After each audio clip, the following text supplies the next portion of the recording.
Yo, what's up, y'all? Appreciate y'all for being patient with me. Had a couple things I had to do before I could jump on here, but so, um, welcome to the Graveyard Shift. This is episode 60.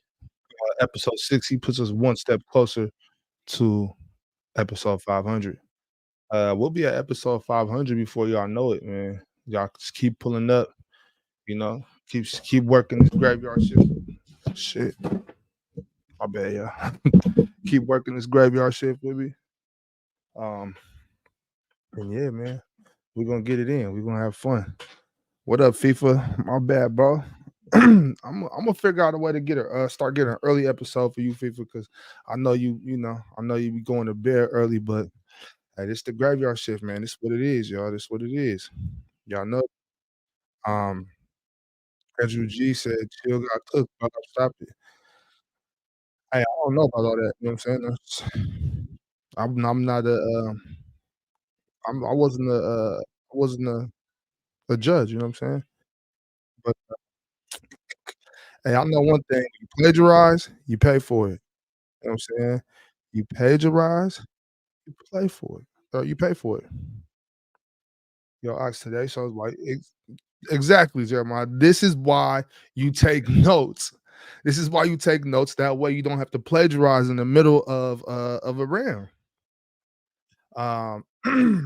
Hey man, that's what it is, bro. That's what happens. I think it's crazy to me. I think it's crazy to me to, you know what I'm saying, talk shit to people that use notes and say people read off of scripts, and then show your phone that you're using to read directly from.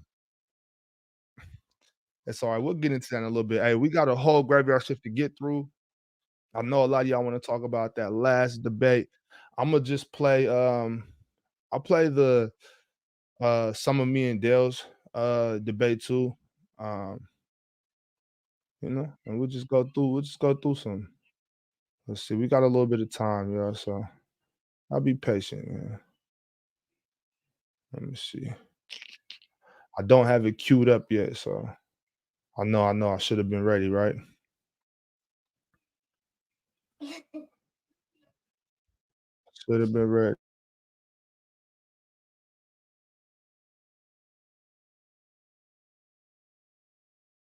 Hold on 1 second, y'all.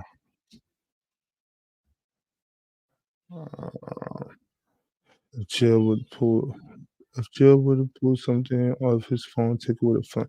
That's a fact. That's a fact. That was insane. That was insane. I was shocked. I wasn't expecting for him to out his stuff like that. But yeah.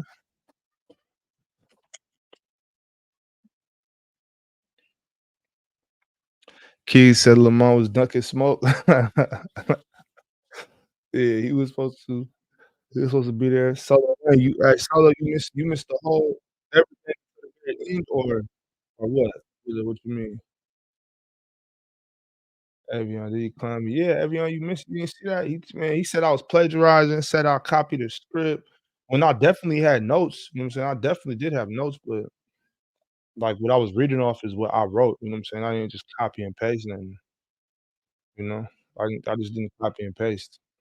I actually like took out what I wanted and made notes from it. Hold on, y'all. I'm getting sidetracked. I'm supposed to be pulling up this. Uh, there we go. I took their. Skip that. You ready?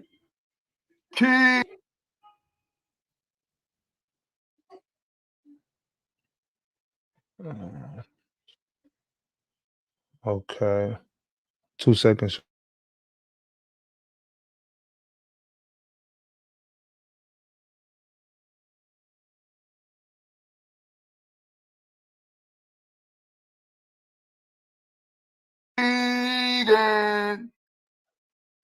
Nah, I'm just playing. You guys want to volunteer to go first? Anybody? I could go first. It doesn't.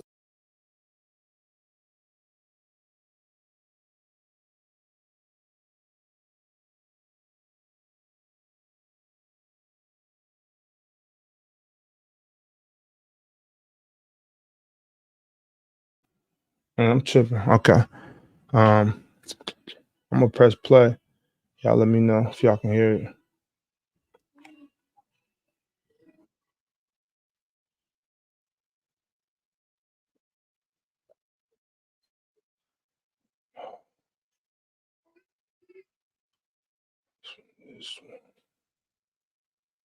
Gotcha. Yeah, I can go first. All right, your time starts when you start, Dale. Hey, can y'all but I have hear this? spiel before I start. Let me know if y'all can hear it. Go ahead. How is it gonna be long? No, it's not gonna be long. All right, go ahead. I'm here for it. My spiel is I don't like the fact that Giannis is excluded from this. That was pretty gross. My clock is starting. Hold on, JD. Hold on. Oh yeah, I don't man. Yeah, I don't like the fact that Giannis is excluded from this to just outright give him the best forward in the NBA. I don't think it's fair. I don't think it's basically saying no one could come up with a debate where they're a better forward than Giannis, and I don't like that. The only thing that's non-debatable in the world of basketball right now is who's the greatest shooter of all time. I don't think you really could debate that. Everybody will go and pick Steph Curry as that. Anything else, you could debate. Some people could debate. Braun has the GOAT, as Chill tries to do all the time against Mike. But to come here and sit and give Giannis that power of saying he's the outright best forward, it's kind of gross. That was it. But with that being said, y'all know exactly who I'm going with. When start that time. Yeah. Y'all know exactly who I'm going with best forward in the NBA. I'm going with Kevin Durant. Kevin Durant is he's the most right now. I think he's the most disrespected superstar in the NBA. He's not on the pedestal. I knew he was going to go based on with the decision he made that has nothing to do with KD. basketball. Like, whenever win, lose, or draw, the makeup of who he is as a basketball player always get questioned, and the fact that it always get questioned is not you because can't of the debate skills KD. or not because of what is being posted of him or we what he's doing. We weren't allowed to pick. It's just his greatness. Giannis. Kevin Durant get blasted and blasted because everyone views him such as a great player, and it takes away from his skills because he made a decision to go against a team that he lost again. With that said, when you put him up against any forward, the way he scores the basketball, shoot, 3-level scorer, the way he can facilitate for his teammates, the amount of attention he draws to help his teammates out. If you need a basket in the first, second, third quarter, fourth quarter, he's there and he'll be able to give it to you. Other forwards, they have better physicality of rebounding the basketball and everything else. But in terms of the dynamic of the game of basketball, what it takes to win a basketball game, if you put in a team concept, everything around it, I think Kevin Durant is the best forward in the NBA. I think given continuity, that like Ticket and Chill should have had these type of topics like when me and Dale had. Go to the championship or make a long run. The way he honestly, just the way he plays basketball right now, still to this day as a 34-year-old superstar, I think he's the best forward in the NBA, involving Giannis as well. What up, baby? All right, and now the extra time someone said, y'all can have it back. Did you check this out live, Evian? Yeah, I watched that goofy shit, man. Yeah, you know how Dell do. Same talking points. And he straight up cooked that man. Yeah, it was cool. I took this on last minute. I wasn't supposed to be on the card, so Ron hit me. Dropped out, right? Yeah, I guess so. I'm not exactly sure what happened, but I know out of nowhere Ron hit me like, "Hey, you want to debate Dale?" And I was like, "I mean, yeah, shit, I guess so." That's crazy, man. You blew that nigga out. Man, that shit wasn't close, man. Yeah. I'm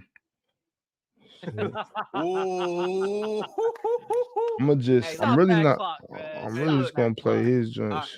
The bar is set. So that was the everybody shit. I was at round 3. Y'all already Two things you say that is the rebuttal to what Ox said. Okay, yeah. So peep game with Kawhi Leonard. Last year he got hurt against the Suns, right? And then they said everybody said if Kawhi didn't get hurt, they would. Yo, is this I'll ask a question real quick. Was this excluding Giannis, or this was just the best forward in the league in general? Yeah, this was excluding Giannis. Okay. All right. Yeah, it was supposed. And that's what Dale was just saying too. Like Dale was just saying just right now that he felt like Giannis could have been included and he still could have picked KD and won. How you Oh feel nah. about that? Oh, if you would have had Giannis and KD, you would have smoked him easily.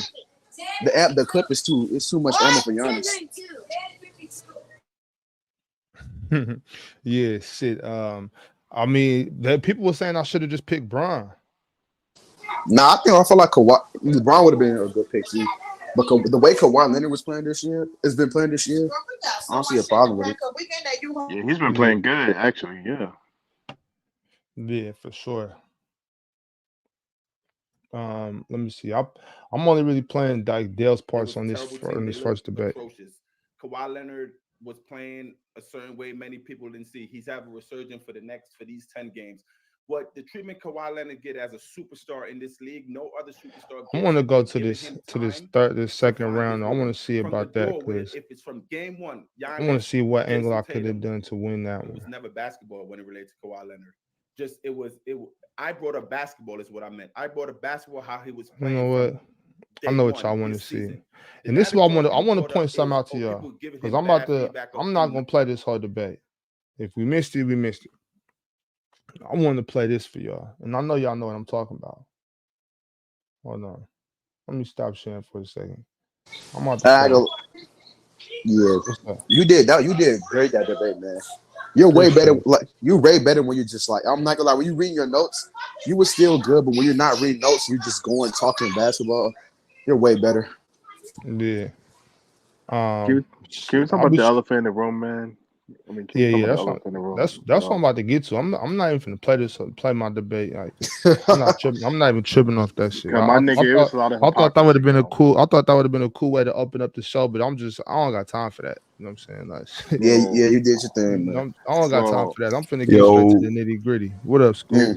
I'm not gonna lie, so I don't want to talk too much. Hey, Ox, you did your thing today, bro. Appreciate it, fam. I only heard like the last round of the debate with the best trade in NBA history. That's the only round I really heard. So this all the other rounds I didn't hear. So. How the fuck you gonna put up an article on the screen, man? They didn't say shit about signing trade. Yeah, that was insane. That was crazy. Wow. No, it wasn't even that. It was when he kept pulling up pictures, trying to do semantics, pulling up pictures of AD and shit. Yo, that was an all-time piece of game, man. Let's take his game, man. He don't know what the fuck. I mean, Lowe called it out, man. If it's not about LeBron or hey LeBron, man, he don't know shit about basketball. I don't know about all that. The nigga know basketball. Yeah, you can't play basketball. That was a little too far from Lowe. Like, he definitely be knowing hoop. It's just sometimes get a little ahead of himself, just like all of us. You know what I'm saying? So I'm never gonna go off that cliff. Like, oh nah, he don't know what he's talking about. Bro, no basketball. It was this particular instance. He put himself in a shoebox that he didn't even have to put himself in. And my thing is, he put himself in a shoebox by doing what he tried to blast the world that I do. I take notes. I read off notes. Today I had one or two notes in round one with the Kawhi Leonard. I had the points he scored in the two games he played against Phoenix last year. I made notes of that, and I made notes of his shooting percentages. I made notes of how much he scored against the Lakers this year in the game they played the Lakers. Those were the notes. Those were the only notes I had for all day today. There were just 3 notes from my first round. But I have no problem with taking notes. If I would have had more time to prepare, I would have had some notes for probably the Magic Johnson versus Shaquille O'Neal debate. I would have been able to come a little more prepared for that. There is nothing wrong with taking notes to me. But for you to say that I'm a plagiarizer for taking notes and do that to sway the crowd and to sway judges against me in the debate I should be 2-0 right now. Those talking points were they sincerely swayed some of the judging in me and his debates. So for him to go that route and then show his computer screen like he has no screens ahead of him. But if I'm about to play for y'all right now, every time Chilltown is talking, I'm gonna play the LeBron James debate against Michael Jordan. When he's talking, He turned his head. Yeah, Facts. No, he was reading and notes. He was reading notes. his head is in his phone. He blasts himself by showing his phone screen. That made me, as soon as he said, I'm like, hold on. So that's why you're only showing that computer screen. That computer probably don't even work no more. He's showing that shit to be like, oh, I got black screens. Whole time he got a phone in his hand. There's nothing wrong with notes though. Like when they try to do no hurry. Don't make no mistake. I think notes are a good thing. I'm not blasting him for taking notes. I'm blasting him for taking notes. For not taking. He's not taking notes. He's reading from. Even during the panel, he'll be quiet and we can't see him. He has no camera on. He'll be quiet and all of a sudden he'll say, "Oh well, I just remembered this. You ain't remembered shit, nigga. You're reading off basketball reference. You're reading off of articles. That's what you're doing when your screen is off, but you don't want nobody to know. So for you to pull up an article and it's that's how come he always be getting caught up in shit, because you're just reading the headlines. You're not reading. You're not using your comprehension skills to read the whole article and know what you're talking about. I went through after that debate because I instantly, when I realized he was plagiarizing off of articles, I made this stream, and then I went and started doing research. I looked for as many articles as I could find about Kevin Durant going to the Warriors, and not one time was there any sign and trade, no trade, nothing was ever mentioned. He got signed. There was sign and trade was from the Warriors to the Nets when they got D'Lo back. Yeah, that's facts. Yeah, I don't know why, but I thought that was common sense though. Everybody knew that wasn't a sign and trade. They just traded away those players to make cap. Everybody knew that. Yeah. Also, the first two topics. Free agent tour too. The first two topics, we hear that shit all the time from Showtime Ticket. Yeah, I didn't like that. I didn't like those topics. I didn't like the GOAT debate either. The fact the GOAT debate was probably there. They could have did better. You got Ticket and Chill. They could have did much. I like that last one though. The best. Hey, I know. I want to give a shout out to a debater, man. Shout out to Gifted, man. He went up there and smoked. He smoked Fluent, man. That was crazy. I thought Fluent was going to that nigga Fluent said Gary Payton and Jokic. I like that, but at the same time, I don't know. He fumbled not saying Steph. He made a good case, but he made a good case, but you got to say Steph because you got to persuade the crowd at the same time. It's not even just Steph. He could have went with LeBron. He could have went with KD. Yeah. But for real, like he only reason he had to do that was just because of the chat vote and voting. Realistically, Gary Payton is a great point guard for Jokic. That was I think Fluent chose a great person. He just did that, and I mean, when he did that, he conceded the round because nobody's going to vote for Gary Payton, no matter how good of a case you make. I honestly think he won that round just based on strictly making a point and the reason why. I believe Fluent won that, but I wouldn't have been. I mean, can't nobody vote for that? Like, yeah, 100%. But maybe that's it. For me, I just vote. MC Robinson, I don't know how to get Gifted on FYF. Maybe Lamar got to reach out to him. I would like Gifted on FYF. Gifted already. At the end, he said, "I'll take anybody. I'll take Ox." I don't think personally. I'm gonna keep it real with y'all, and I mean this with all due respect. I mean this with the utmost respect. I can't just walk in and just, but if we get to just talk hoop, I'm bodying Gifted because his basketball knowledge is not up to par. I'm just saying, and I don't mean no disrespect. I like Gifted's debate style. Gifted is a better debater than me. I think Gifted is for sure a better debater than me. Like if it comes to this debate skills, I'll get cleaned up. But if it's about basketball, I don't see it happening. I just think the way he looks at the game is a little too elementary. With all the respect. Nah, I hear you. It's a little too analytical in a certain way. Yeah. But he gets his point across well. Yeah, he articulates very well. Very articulate. You know what I'm saying he's obviously an intelligent young brother, you know what I'm saying? Sure. That's no problem. And he just, he looks at basketball through the numbers. The way a lot of people look at basketball, and I've actually grown to respect that. You know what I'm saying? I used to disrespect that way of looking at hoop, but it makes sense. I think he knows basketball on paper is what I'm saying. Yeah, I hear you. And there's nothing wrong with that. That's no knock. I feel like if we can keep it basketball and I got action at Gifted. I would like to debate Gifted. Win or lose, I would love to do it. Yeah. I'm actually gonna start a show on my channel where I just do debates. It's just strictly straight debates. There's no judging. It'll just be me and a host, and the host will just let people come up and we'll do 1 or 2 rounds, 2 or 3 rounds about just whatever the person that pulls up. You come with the topic and we'll debate it. 3 1 minute and 30-second rounds. There will be no judging. It'll be public opinion only. And and I'll just take them on maybe 5 to 10 a day, and just boom, boom, boom, boom, boom, just to help me with my. You talking about on your channel? On your channel? Yeah, I'm doing that right here. That'll be fire. Like Ox rules the world. Well, yeah, I won't call it that. I won't call it that for obvious reasons. But yeah, I'm gonna do that. I'm gonna do that just to sharpen up my debate skills, because I would love to debate guys like Gifted and not get washed up. So I gotta make sure I'm sharp with it, because all these guys today show something different. I was what y'all think about ZZ and Jalen's debate? I was surprised, man, because Jalen's a dog, dog. I've seen Jalen debate on FYE multiple times. I thought he was going to get him. Who won? Yeah. Zesty won. Yo, Nahari, I'll keep turning your mic down, bro. Stop turning your mic up, bro. Hold on, let me turn this down. Yeah, your shit hella loud. Here in the background. I didn't get to catch that Jalen one though. Who won? ZZ won 2-1. Oh, you remember the topic specifically? They had Steve Nash versus Derrick Rose in peak. I guess that was peak for peak. They had damn, who else? Y'all help me out if y'all remember. Big Ox, you got dropped. I think it was Joe Willenby versus Shaq scoring. I know Joe Willenby was scoring. He started Cabo Bob trying to get in. Yeah. What was that? Easy. Yeah.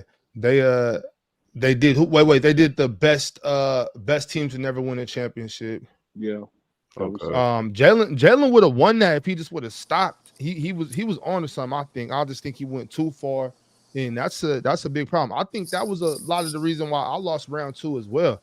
And I mean, they'll really pack me up in that second round. I realized halfway through it that I was getting cooked and I couldn't bounce back. So I just kept going further, and I think the people didn't like what I said about Steph Curry. So that really fucked me up. I had no action in that one. I had no action. I was in the chat. They was wild after you said that, nigga. Mm-hmm. But shit, the other topic was Embiid versus KD. He already. It wasn't Embiid versus KD. But I mean, he had already had me whooped on O'Hare. So at that point, I was just like, fuck it. I'm gonna speak my truth. Because I honestly believe what I was saying. I do believe that Steph Curry he was going to be a great shooter no matter what. He was going to be an awesome player no matter what. But I do believe that him being with Steve Kerr's system and having a forward like Draymond Green that plays defense and has the willingness to make backdoor bounce passes and dribble handoffs, and then a guy like Klay Thompson who shoots almost just as good as you stretches the floor for you. I think that's just obvious basketball. Like, there's nothing wrong with me saying that. I don't think so. I'm not gonna lie. Now you saying that, I feel use that for extra ammo, because I have a Magic Johnson versus Curry debate on FYF tomorrow. Okay. You know what I'm saying? I'm gonna use that for some extra ammo. Yeah, nigga taking bullets. Shit, that's what you gotta do. I'll be doing that shit all the time. When I hear something, I'm like, okay, I need that. My thing is, I already actually won the debate. I think that was on Mookie's channel though. I won the Magic Johnson Steph Curry debate already. What was your main angle to win that debate? Man, just the complete offensive production. When you go from offensive rebounds and assists and everything, like, what was my main one was just doing the math. I've had to play some basketball. Like, Steph Curry, the amount of points that Steph Curry has over Magic Johnson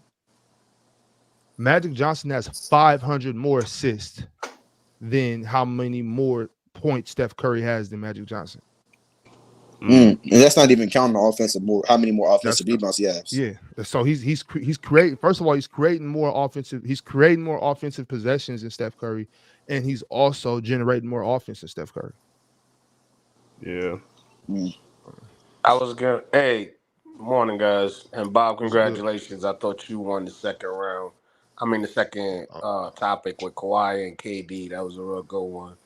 But I wanted to That ask was you the real first. quick. That was the first one. I did win that one. Oh, my fault. My fault. That was the first one. I got them Yeah, mixed up. But I lost the second one. I wanted to ask you, since you talked about Magic and Steph real quick.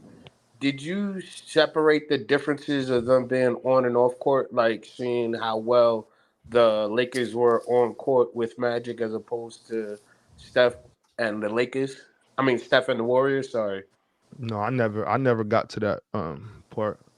Okay. Because I never really heard anyone bring that up, like how much better the Lakers were. Because the Lakers won, they were a playoff team and a championship ballot team before they got Magic. But once they got Magic, they instantly won, and they instantly got better. And they even like what Magic contributed as far as to his teammates as opposed to Steph. Yeah, Steph's a good dude and everything, but Magic also made his players play better. He made Kareem open up the way he was off the court, stuff like that. Just wanted to say. Yeah, no, never gotten to that much. FIFA said AI versus Kobe was the best debate of the night.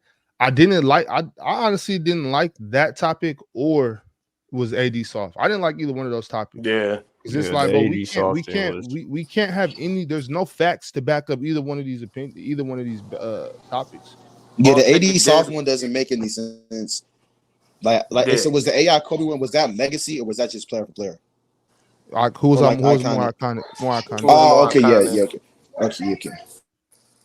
Yeah, But Who yeah, was more mostly iconic? Yeah, yeah, that's the like yeah, who easy. impact. It was like pretty much Gifted went based on like the effect of like Mamba mentality on even players today, and Fluent more so went on like the impact AI had on the culture.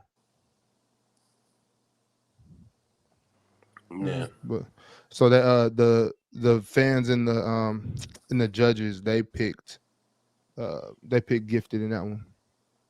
I like how Although They I would picked say Gifted? I Wow. like yeah, Fluent. I would say 100% that Allen Iverson had way more impact on me Yeah. than Kobe What? Bryant. It's not even close. Yeah, If because that's the I case. remember his sneaker sales, like when he got to the third Iversons, they were like selling just as much as Jordans. Most people don't even Yeah. realize that. And he also was getting fined for wearing tattoos, like Mhm. $50K a game, and he was Bro, losing money.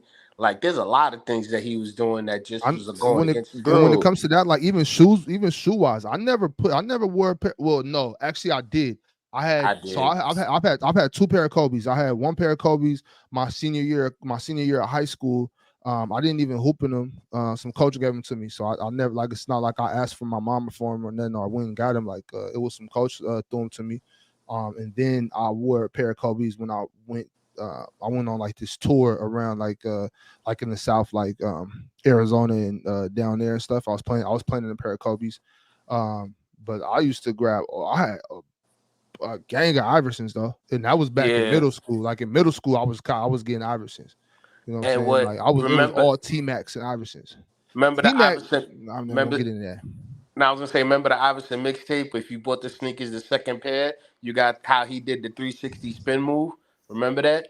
Nah.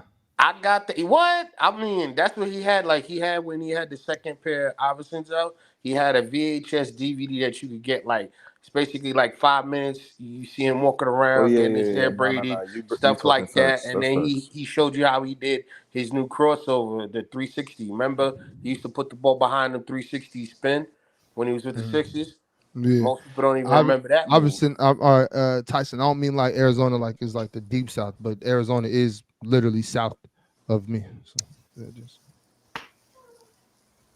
So like that's another thing I think Iverson did as far as like mixtaping and stuff because Kobe ain't really do it like that.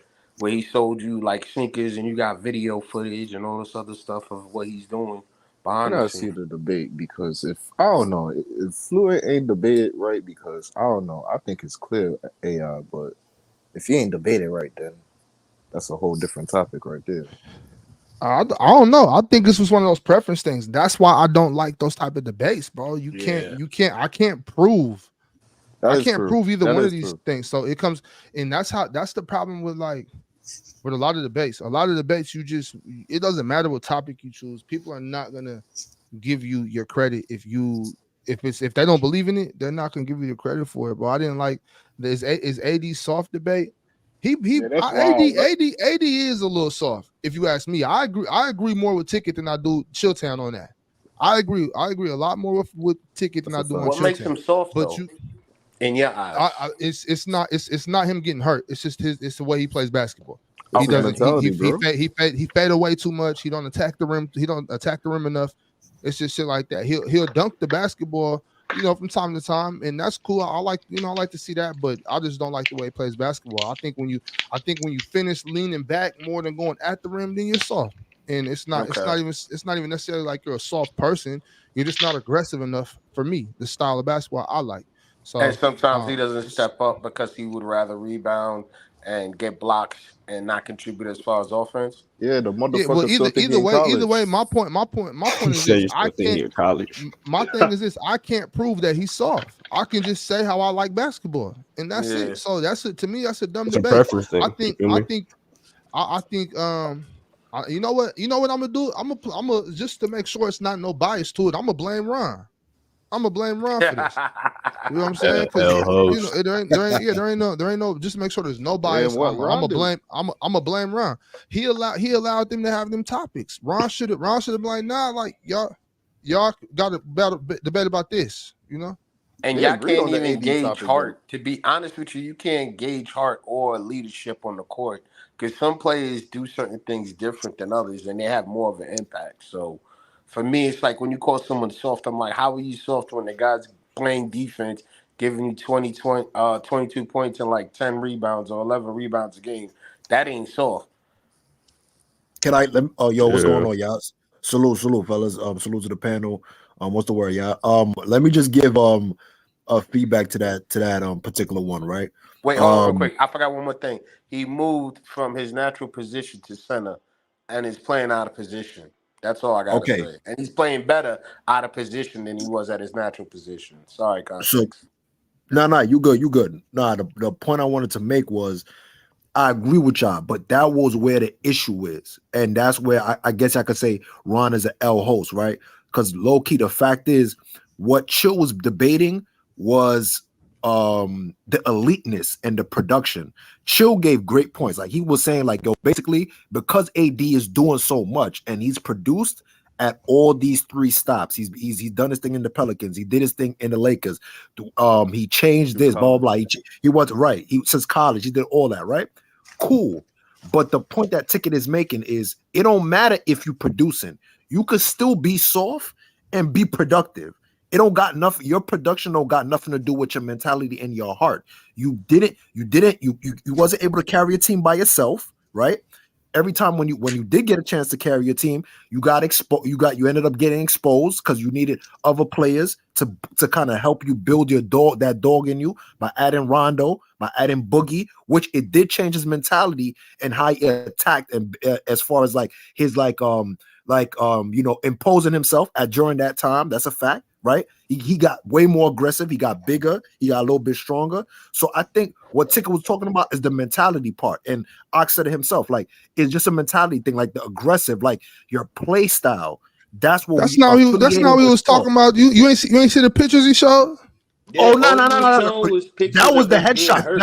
No. I can't front. The pictures, don't get me wrong. The pictures was a reach, but that was a fire headshot. That's another form of play. That's another form of plagiarism. Nah, that was not Ox. I'm not. You shouldn't be looking. You shouldn't. That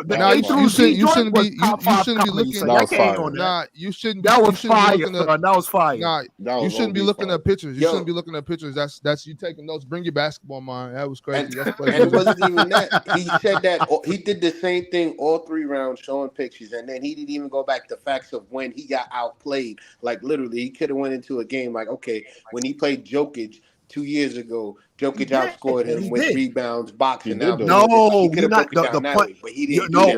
Bob. Hold on, real quick, real quick. Text. Let me read this for Andrew G. So I can take it down. Appreciate you, Andrew G. Said, Andrew G says, congrats, Big Ox. Not gonna lie, Gifted might be the Terrence Crawford of this basketball debate. Don't do it, Ox. Also, this Christmas is gonna be sweet. Celtics versus That's Lakers. kind of crazy. Hey, yeah, He's I like gassing it. Gifted. I like Gifted a lot. I really do, but I'm not Son gonna get in there said and talk Terrence about it. Crawford. I'm Yes, trying he to say, was. like just by you saying that, when you say shit like that, it makes me want to talk shit. And I don't even feel that way about Gifted. I like the young fella, but he can't. Nah, fuck with you don't me. gotta talk shit, Ox. You just gotta be like, that's kind It of ain't, crazy. it ain't talk. You It ain't going talking. kinda When I say talking shit, I don't mean talking down or talking bad about him. I mean talking shit like, let me, Nah, but still, like, you still gotta keep it a bean. I'm a shit talking type nigga. I like talking a little shit. I don't mean ain't no no shit. I mean, we all gotta disrespect. keep it a bean over here, my nigga. Terrence Crawford is crazy, my nigga. You gotta hold that down. Appreciate the 5 though. We already know. Shout out to the great. Shout out to you, appreciate but the yeah, 5, crazy. appreciate the 5. Yeah, for I sure. Good also looking got the Wi-Fi fuck feed though. covered. Thanks for the 5, my boy. Yo, shout out to the 5, but yo, you Nah, going fuck kind of that. Hey, crazy. nah, Tex. I need that. I need that Wi-Fi from Players Choice. Next time they send me any type of check, add $10 to that. I still ain't got my bread back. And that was back in February. That was February of this year, nigga. That's 10 months. They ain't give me my $10. There's some interest on that too, gang. There's some Facts. interest on that. Facts. That shit. I need like $18.50 now. Nah. Oh yeah, that Wilder fight was crazy. Yeah. Oh no, that's a fact. But go ahead though, text me. No. I just want to just finish off with that. Like, the point, Bob, is the fact that Cowboy Bob, is the fact that it's referring to the mentality part. I get what y'all saying. Like, I get what y'all saying as far as production, and Chill was harping on the production. Yeah, you could produce, bro. I'm not saying that AD is not elite and he don't do his thing, but he was reluctant to go to the center. Remember, he said he didn't want to play center. He got forced into playing center. Even though he's productive, he don't want to do it. He don't really want to play a rugged style. That's why when Chill is saying he's playing a rugged style of basketball, he don't want to do it. He just is forced to do it because that's what the position called for. But he don't want to play rugged, bro. But he's playing That's a better. fact. He's playing better as a center than he ever did as a power forward. More points, more blocks, and even better rebounding. I mean, not more points. Take that back. It's more rebounding, more blocks, and even his assists went up, I think, by 1 or 2. So for me, no. I'm But just gonna say real Cowboy, quick because, like you said before, that he had to have, with the Pelicans and all of that. Some players who contribute cannot contribute the way that other superstars can. Yo, Well, look. Wait, hold on, y'all. Hold on. Since we are kind of curious to know exactly what the topics were, this is what we'll do. We'll go back and we'll listen to the AD soft debate.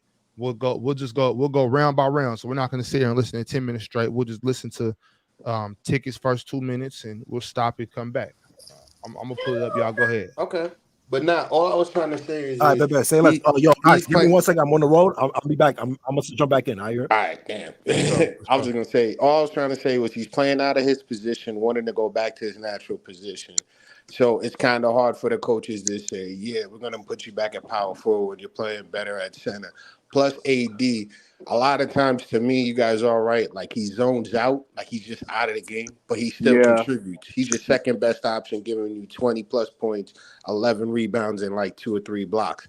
This guy is like, for me, if he's out of the game and he's contributing like that, imagine if he's locked in. I'm just saying, not everyone can play locked in all the time like that. So for me, I don't think he's soft. I just think he has a conflict of what he's doing, like he's struggling within himself.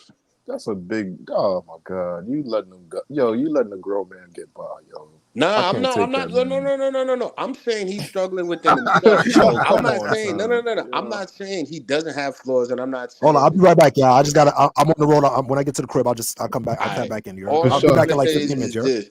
The fact that he's able to produce well while everyone's saying he's Tyson, soft. that was crazy. That's all I gotta say. You saying he's soft, but he's producing 22 and 11 at a center and giving you 2-3 blocks a game. Well, I mean, with that being said, though, Cowboys, soft niggas are still good at basketball. Like Carl Anthony Towns is still dope. You know what I'm saying? He's soft as marshmallow soup, and he's still dope. Bob, Devin Booker. Yo, Ox, I'm gonna let it rock. We're gonna be on that all day, boss. Hold on. You said it yourself, and we even talked about it. Yo, Hassan Whiteside produced in the NBA. Nigga, you came on here and said, yo, this nigga is soft, bro. Ain't no disrespect to the fucking man. He produced, but he's soft. I don't even things think. should I be don't even advocated think. I for don't as even think well. AD is an inconsistent player. What Dominique just said is completely true, and that was the issue I was having. That's why when Ticket and Damo was having them conversations about AD, I was just confused the whole time because I don't see the correlation. Like that don't mean if you just because I might give you 28 and 15 this night, and if I come with 19 and 7 the next night, that don't mean I'm soft. That just means I didn't play as good today as I did yesterday. I don't say AD is soft for those reasons. I just be saying AD a little soft just because the way he, sometimes he would rather fade away than go get the contact. That's all I'm saying. He's still a very, very good basketball player. He's an elite basketball player. He's a top 5, top 3, you know what I'm saying, top 4 center in the NBA, if you ask me. So I don't mean it by like, oh, he's weak. I just mean it like, bro, I wish you would go towards the rim instead of away from the rim a little more. That's all. You know what I'm saying? You That's say all. like that. But I see what you mean. He should be more dominant in his game. Like he Yeah, should but be let more. me ask you, I School, got before I play this, because I'm about to play this right now. When I do play it, y'all, let's mute up for the quick 2 minutes and then we'll come right back to it though. But School, what do you think about AD in that debate? Do you when you watch Anthony Davis play basketball, do you see a soft big man or what do you see? In a sense, but I feel like AD has always been more so finesse than bang bang.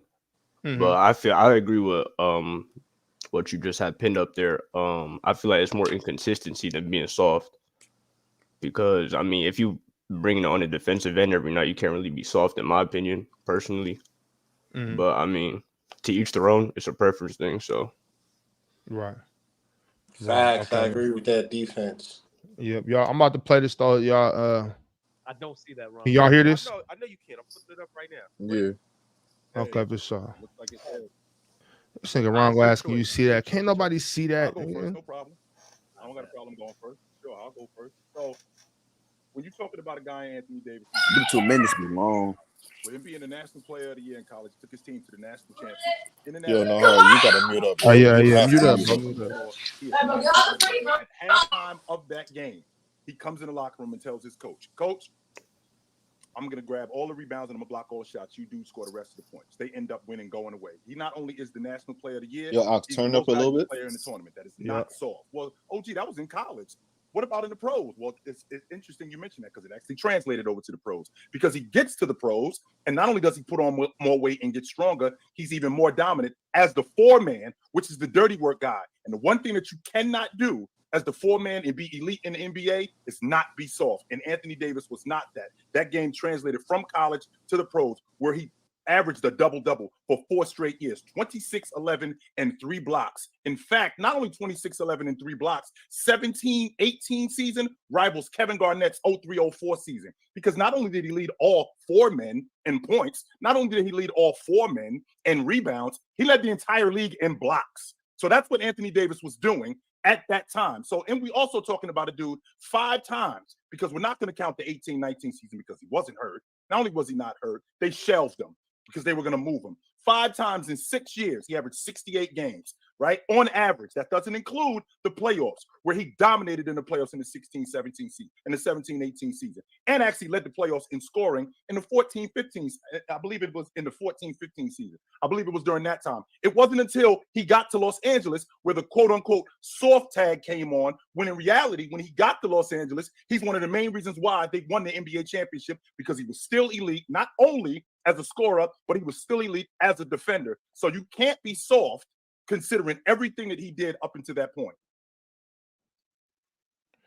Hey, quick question before we move on. I want to move on really quick to get this off. Is that true? What Showtown said? Was people calling AD soft when he was in New Orleans, or did that just start when he got to LA?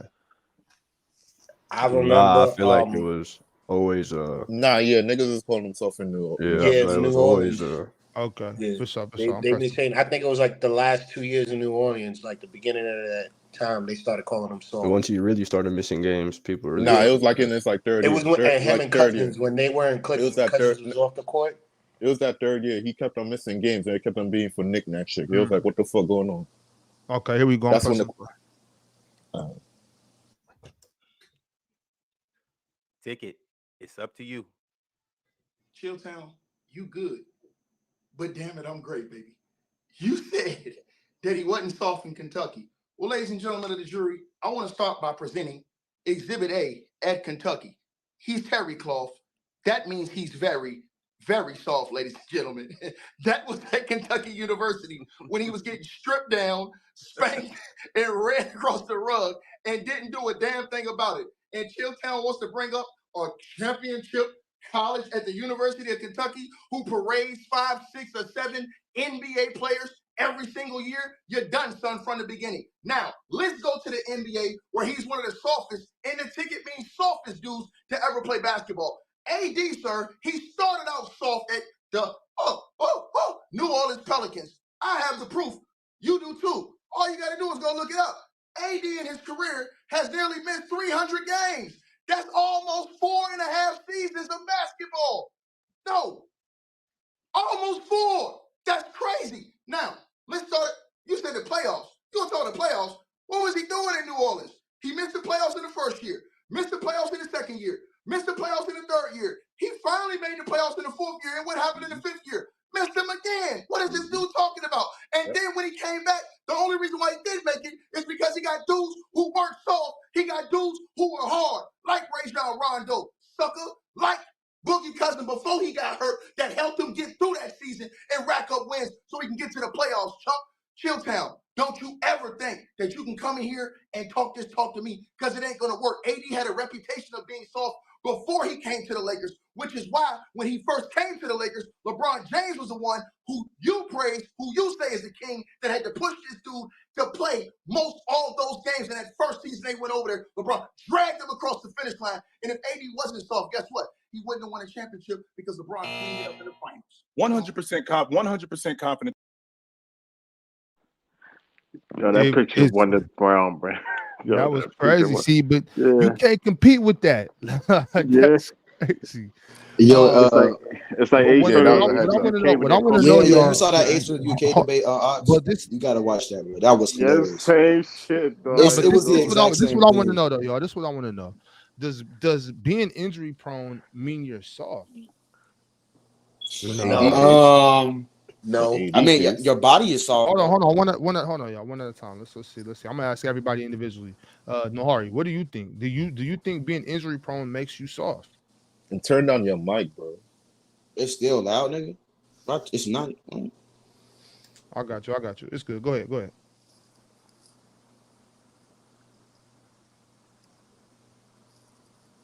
No, I don't think it makes you soft. I really don't. That's it. Let me. Nah, you should. All right, man.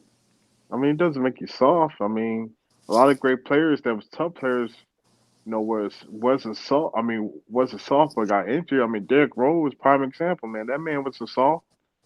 I mean, but he got injured a lot. Yao Ming, man, we seen Yao Ming get injured a lot of times, but when he came back during the I believe that Lakers series with the Houston Rockets at the sprain his ankle. I mean, he wasn't soft either. I mean, some players just have bad luck. Soft. You just have. I call players soft if they have soft tendencies.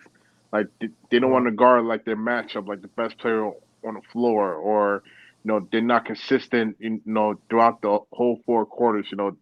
They're up 1 quarter and then down the next 3 quarters. Like stuff like that to me is soft. You have to be dominant at your position for me to not be soft. Okay. Okay, y'all hear me now?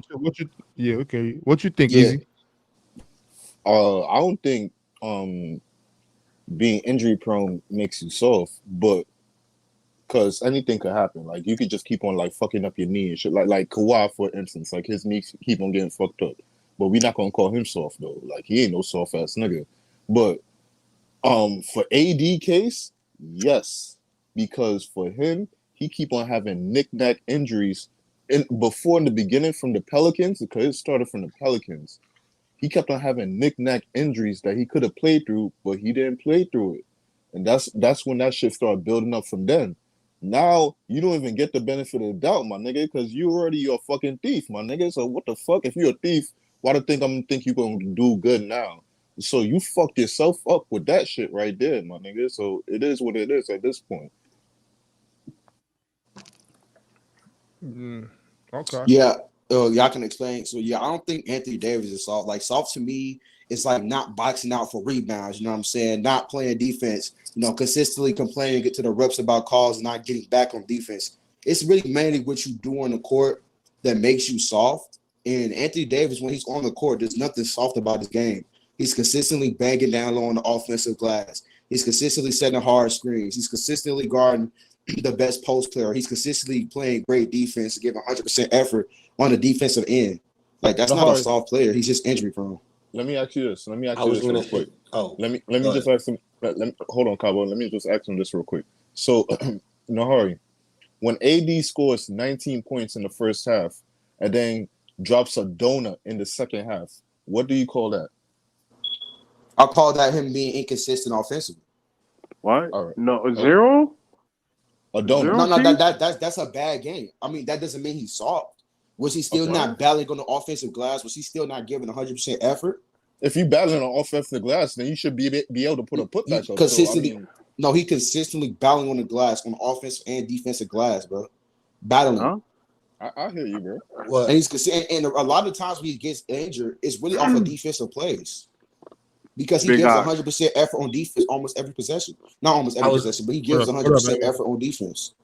So there's nothing soft about that. Hold on, let's not debate it. I just want to know what y'all think. I was gonna say about being soft is a lot of good players get injured. Like if you look at Grant Hill was never soft, but he always was hurt, or T-Mac. Like these guys are really, really good players that get hurt a lot. So it's a part of the game. For me, you're not soft. What makes you soft is when you allow others to get the best of you and it shows on the court. For example, like when you said AD got 19 and then went 0, what about the defensive adjustments on AD? What about them not attacking the paint? Y'all don't put that into account. But if he's still contributing with rebounding and assists, he's not soft. But real quick, let's. I want to get everybody to answer just a quick question. Scoob, does I already asked you what do you think? Does getting injured make you soft? Yeah, I think he answered it. Okay. This is my thing. It depends. A lot of us. It just depends, bro. It just depends to me. Like, hold on. Okay. Like, if you are the type, I can't remember which one of y'all said it, but if it's not so much the fact that you get injured, it's how you deal with it. It's like if you get hurt and you don't play, then I'm like, okay, that's soft. If you get injured and don't play, that's okay. Like I don't like cats that, for instance, like if I don't know, like I don't know, like if I dislocate a finger in my pinky finger on my left hand, like, bro, you should be able to play. Like, what about that injury last year with Brendan Ingram? He missed a lot of games. He had like a bruised toe. A toe injury, yeah. Well, it depends. That depends. Is it really? What's the severity of this toe injury? Because toe like big toe injuries really ain't no joke. If you got, you know what I'm saying, but it just depends. Like, is it structural damage? If there's structural damage, and if you play on it, it can get worse. Then I don't see any problem sitting out. But if it's just like for instance, like tendonitis, you got to play with tendonitis. Tendonitis ain't nothing structural about tendonitis. It just means your tendon hurts. You know what I'm saying? It's not pulled, it's not sprained, it's not torn. It just hurts. You gotta play. To me. But let's get back to it. I do want to hear the next part of this debate. Before I do that, y'all, I got the new official Instagram of this channel is pinned up in the chat, man. Y'all make sure to click on that. Go follow that Instagram. We're gonna start posting a lot of content. We got some big things coming this year. We're gonna post a lot of content on the actual Instagram page from the Big Ox Media. Also, man, make sure you like this video, subscribe if you're not subscribed, and just enjoy, man. Let's see what we got. Nigga, Ox doing big things. Oh shit. Introducing Divine Perks Pay Rewards Visa. What the hell is that? Oh, okay. That I just heard myself say 5 times in 6 years. He averaged 68 games per season. The last season that he was in New Orleans, he was not hurt. Not only was he not hurt, he was shelved because they were trading him. And that's just in the regular season. That doesn't include the playoffs, where he dominated when he got to the playoffs. This is the same dude in the 17-18 season who out-rebounded the Portland Trailblazers front line, averaged 30 and 12. This is the same dude who you just said was soft because he didn't make the playoffs, even though he was first-team All-NBA, first-team All-Defense, and did not make the playoffs. That's not soft, sir. Not only is that not soft, that is called elite. So when you're talking about a guy who plays that much which rivals, by the way, Giannis Antetokounmpo at that time, which rivals Blake Griffin at that time. All of these guys, Anthony Davis was ahead of them. And this at no point was it considered, no point was he considered not better than that guy. So when you're talking about him getting to the Los Angeles Lakers, when he got there, finished right outside the top 5 in not in defensive player of the year, but in MVP votes, right outside the top 5 in MVP votes, which is crazy to me. Finished second in defensive player of the year. That also is not soft. That, in fact, is an elite player when you have a guy who is in the Western Conference on the best team, which, by the way, Ticket, you just mentioned that LeBron James made him play. Actually, he didn't. He was already playing when he was in New Orleans. Not only was he only playing when he was in New Orleans, before COVID shut the season down, he was on his way to playing over 70 games. He played 62 games that year. And in addition to him playing 62 games that year, they won the NBA championship off the strength of LeBron James and Anthony Davis, who was not soft. He was elite in the playoffs. So to talk about a guy being soft who plays one of the most rugged, if not the most rugged position in the league, that is a complete and utter false. Ticket is back to you. Round 2. Let's get it. Once again, I'll debunk your point once again. You easy to beat, sir. First of all, he's terry cloth. That means he's very soft. And he was soft in New Orleans. Ladies and gentlemen of the jury, I'm Johnny Cochran. And if the glove don't fit, baby, you must have quit. I have the evidence right here that he was soft in New Orleans. He was out here getting the hell beat out of him in New Orleans, holding his baby ass. And we all seen him over and over and over and over and over again. We saw it not once, not twice, not 3 times, not 4 times, but AD almost missed 150 games as a New Orleans Pelican. So stop saying he wasn't soft. He's terry cloth, very soft. And then, again, I have to burn this to your brain. Let's talk about how soft he was when he came over to the Los Angeles Lakers. LeBron James did have to push him to play most of every single game. That was documented. Google it. Then, not only that, you look in the dictionary beside soft, and a name comes up, Anthony Marshawn Davis, right there in black print. Now, let's talk about how soft he really is. AD is so soft that last year, in the Western Conference Finals, when they were looking for him to be this big dog you in here crying and complaining about, the creme de la creme, the best of the best, what happened? He got against real big dogs like he always do when it's time and folded 10, like he did against Big Jokic. And you had a 40-year-old LeBron James trying to close the deal because his bum couldn't do it. Now, Chilltown, let me rewind you back the last 30 seconds and take you through these LA streets. Ladies and gentlemen, Chilltown. Anthony Davis, sir, in his career, has had over 145 injuries. Do you know how many of them were non-serious injuries? 115 were non-serious injuries.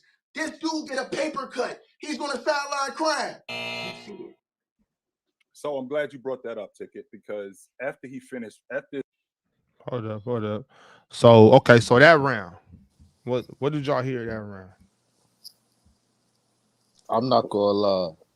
That last part about 115 injuries not being serious is a big ass ether right there. That's a big ass. But wait, who's to say what is and what is not serious? That's what I'm saying. This type of debate is just a complete matter of opinion. You can't tell me what is serious to me and what's not serious to me. Like I was saying earlier, if it's a knick-knack injury that you can play through, you should be playing through it. But how do we know that? And that's why it's not up to us, I think, to decide when a player should be on or off the court. It's ultimately up to them. But I do believe you should be playing through injuries that aren't like serious. When I say serious, it means will it get worse if I play on it? Is there structural damage? If there's no structural damage, it's not going to get worse by me playing on it, then I think you should play. But that's what serious means to me. But this is all a matter of opinion. Where is he getting this information from?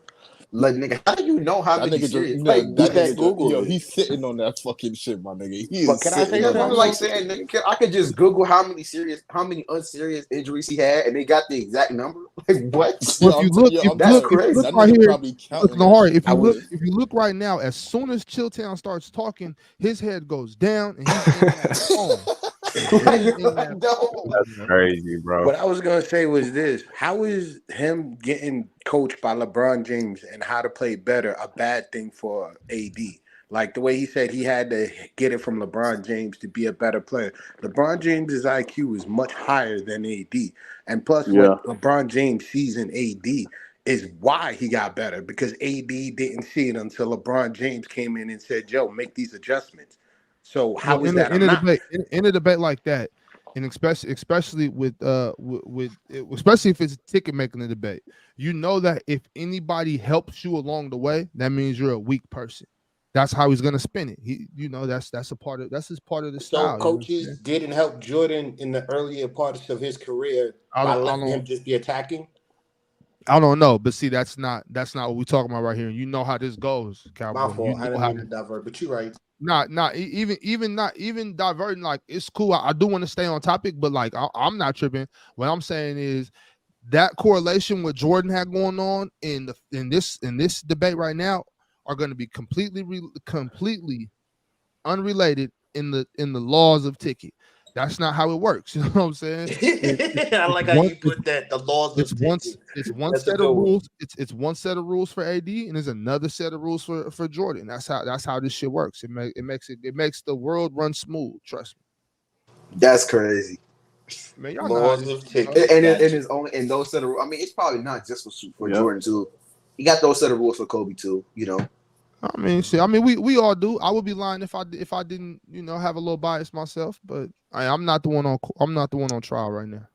They won the NBA Yeah. championship in the 20 season. After they won the NBA championship, they had a 6-week gap where training camp opened right back up. Anthony Davis, who, by the way, had to get right back to it and played the 5, moving over from one position to the next. We don't say that about any other player in the league who has to change positions. We didn't say that about Tim Duncan when he moved over from the 4 to the 5. We didn't say that about any other player in the NBA when they moved positions and got hurt. When Tim Duncan got hurt and they lost in the first round to the Memphis Grizzlies because he had a knee injury, we didn't say a peep about him being soft. Not one peep. And you know why? Because it's Tim Duncan. But Anthony Davis, who his team wins the NBA championship, and then the next year he ends up getting hurt because they got basically 6 weeks off and he has to get right back to it. Meanwhile, the next year after that, he's actually playing more games. And then the next year after that, which was last year, he played 56 games, which had the Los Angeles Lakers defense at the top of the NBA, and he should have been the defensive player of the year because he had the same amount of games played as Rudy Gobert, who won the defensive player of the year in the 17-18 season, which, by the way, he came in third to him that year. The rivals the same season when he basically had the same season as Kevin Garnett. So when you're talking about a guy being soft who plays the most rugged position in the game, not only the most rugged position in the game, who's relied on to score as much as he does, not only score as much as he does, rebound as much as he does, and play as hard as he does, this guy cannot be soft because if he's soft, then we're talking about a whole bunch of other people being soft. And for a guy to go up against Joker and put 40 and 20 on him and just not be as good as him does not make him soft. I can be as good as anybody else, but this guy can be better, which Joker clearly is better. That does not make me soft. And I'm still waiting for you to make legit points, which you haven't made one, sir. It's on you. Again, this bum is easy work. Like I said, this isn't a debate about if you're skilled. This is a debate about if you're soft. When Paul Gasol went to the Los Angeles Lakers, he was skilled, but he was terry cloth soft. And that's why when he ran up on Kobe Bryant told him it's either one or two things. You're going to do it my way or your ass going to hit the highway. Also, let's talk about another dude who has 4 Defensive Player of the Year, who does all of these things that you say that are great things on the basketball court. He would score the basketball in his prime. He would dunk on dudes. He would break the rim down. He would grab all the rebounds. He would block all the shots. Dwight Howard. But am I going to listen to Grillio Sparks, Grimtown? Or am I going to listen to the man, the myth, the legend, Kobe Bean Bryant, when he looked that bum straight in his eyes and said, "You're soft. So if Dwight Howard is soft, Anthony Davis is terry cloth soft, ladies and gentlemen. And again, this isn't about if you're skilled. This is about if you're soft. Now, every time AD gets touched, ladies and gentlemen, let's go back to discovery because I have exhibit A right there. I have exhibit B right there. I have exhibit C right there. I have exhibit D, crying like a little baby. E, F, G, H, I, J, K, L, M, N, O, Fuck. Q, R, S, Chilltown. You get the message, sucker. So I'm terry cloth. That means he's very soft. And shut up when I'm talking until it's your time. I talk, you listen. Yo, no, this is disgusting, bro. Yo, that's Oh wild. my god. Bro, can you wait? Pause it. That's He crazy. pulled up a Tiki picture is of a him perfect crying politician. after he won a championship. That's crazy, man. This nigga pulled, can you remind it? He pulled up a picture of him crying after he won a championship. That's crazy, man. Tiki is the perfect politician. Oh Man. The my propaganda. Propaganda. That is crazy. No way. I mean, that's That ticket for you, nigga, bro. that That's nigga really ticket for, pulled bro. that up. That That's is ticket for crazy. That's you, bro. actually That nigga funny. ran You through the said outfit. wait, that was a picture of God. him crying after they won a championship? Yeah, one of them. Yes. One of them was after they won a Oh, championship. That is wow. They crazy. bullshit. That was So that crying was after winning a was so championship make you That's soft. Got it. crazy. That's crazy. That's so crazy. That is crazy. You bring up a picture after he won a championship of him crying? so look, this is something that Oh man, that that's crazy. this is what Dominique has said in the chat, and I completely agree. He said the topic's so bad they both just repeating first round takes. Exactly. That's This shit been discussed for 20 that was a terrible topic. Yeah. Terrible topic. I still can't believe that. That nigga really pulled up a picture of him crying after a championship. That's unbelievable. Yeah. Like Bob just said it. That's what he do. He repeats the same thing over and over again. Like, Well, to it's not. me, It wasn't just him. I wasn't saying it No, about no. Tick. I'm saying about the I'm topic saying that because you're about saying he's that soft. You're top gonna be repeating. that topic right there. The topic was so bad that Chill and Ticket both had to just repeat themselves a bunch of times. It's not even the debaters. I think you got two guys that have a lot of basketball knowledge, have a lot of experience playing the game. And I feel like it was a wasted topic. Both of them could have. I believe we could have tapped into Ticket's mind, tapped into Chilltown's mind, with using something creative. You know what I mean? So that's the only reason I was disappointed in it. I don't really care who won that round. I think they both lost that round just because it was a weak ass topic. You know? Like just by agreeing to debate about that, you should instantly lose. You know? Because I feel like it's disrespectful to both of their basketball knowledge to have to debate that topic. That has like being soft, like I don't know. You know what I mean? Because now you got pictures of this nigga on the, getting hazed by his basketball team, which was out of pocket. You know what I'm saying? That was crazy. That shit should have never came out. None of us needed to see that. You know what I mean? Like, that was crazy.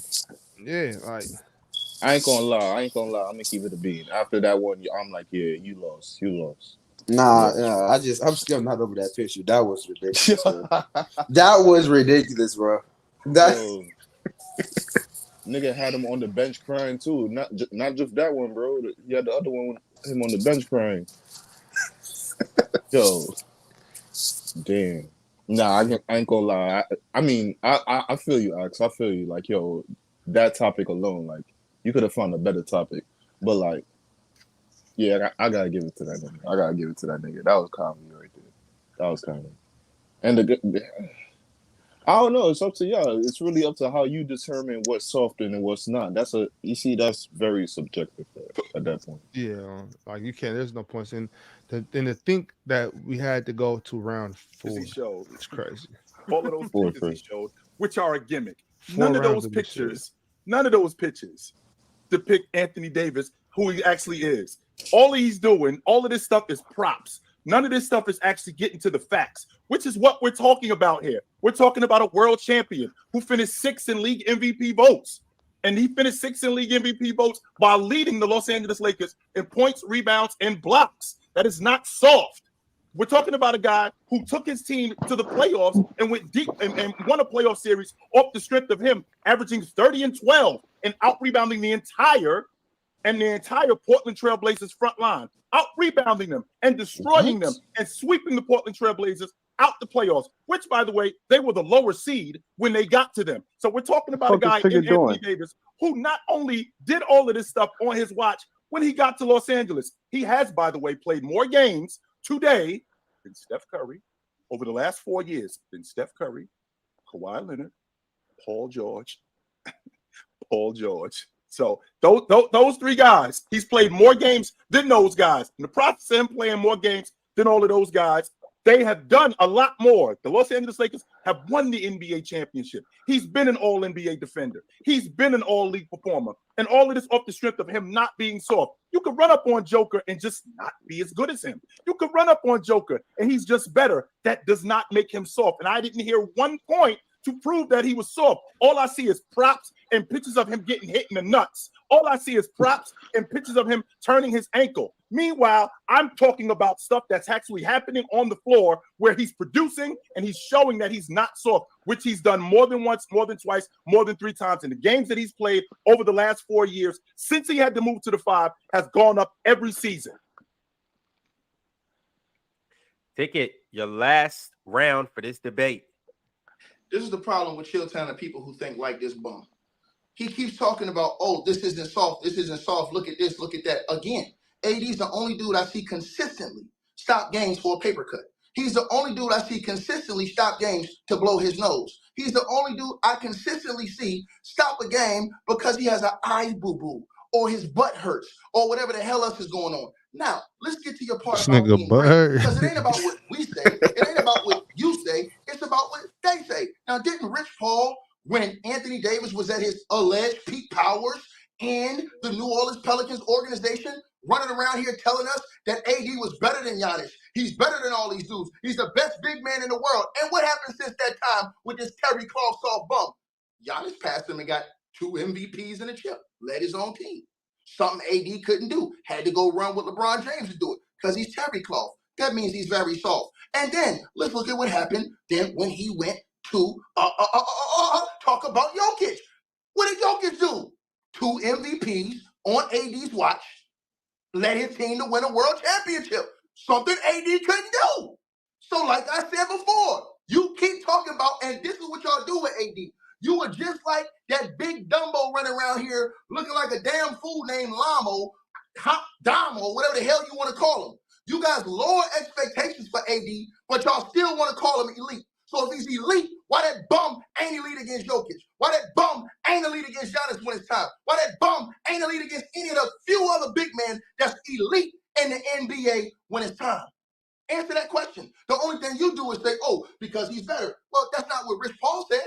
That's not what LeBron James said. They said he's better than all of them. So all we want to see him do is when he gets against the big dogs, prove it. Or if not, we're going to do you like Kobe Bryant did Dwight Howard. We're going to point at you in your face, sir, and say, you soft.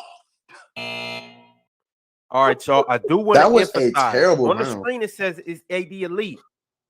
Like that was the worst round ticket I had by far. That was just awful. That shit was It's not. horrible. He Oh, was it's talking not. about It's Rich not. Paul and bullshit. It's not their fault. They didn't have no chance. They didn't have But no. he just started lying. What? Every time AD matched up against Giannis, he get that nigga 40, bro. What? Yeah. And Sabonis, Sabonis outplayed him one time, but bro, he's outplayed Sabonis multiple times. He's matched up well against Anthony, Joel Embiid, Jokic. Like, but that's crazy. He just lied the whole time. That was terrible. Who's the guy, James, bro? This man going off. It ain't no Don't thing, pay bro. yo Just yo just Avion. ignore Don't that. give him Ignore no that light. shit, bro. Ain't, Don't ain't give no him no big deal. shine. Don't give him no shine. Don't give him no shine. No Don't give him no ox, I shine.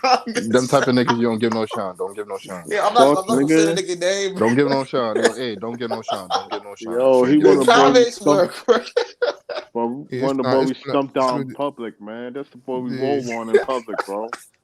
It ain't no thing. It's just messages. You know what I'm saying? We got shit. We got real shit to focus The on. Hey, nigga You got know I me what think I'm That's that a tight, that might be fact. your man. That's a first fact. The troll I nigga ever got me saw, bro, tight on right your now, channel. man. Yo, That hey, was don't that give was no a Come give no on. great. saying? sign. All right, Don't but give we no gonna sign. we gonna move on though. We're not finna talk about that. So you know what Alright, I'm saying? alright. Yeah, So yeah, it's that's all the end of good. this shit.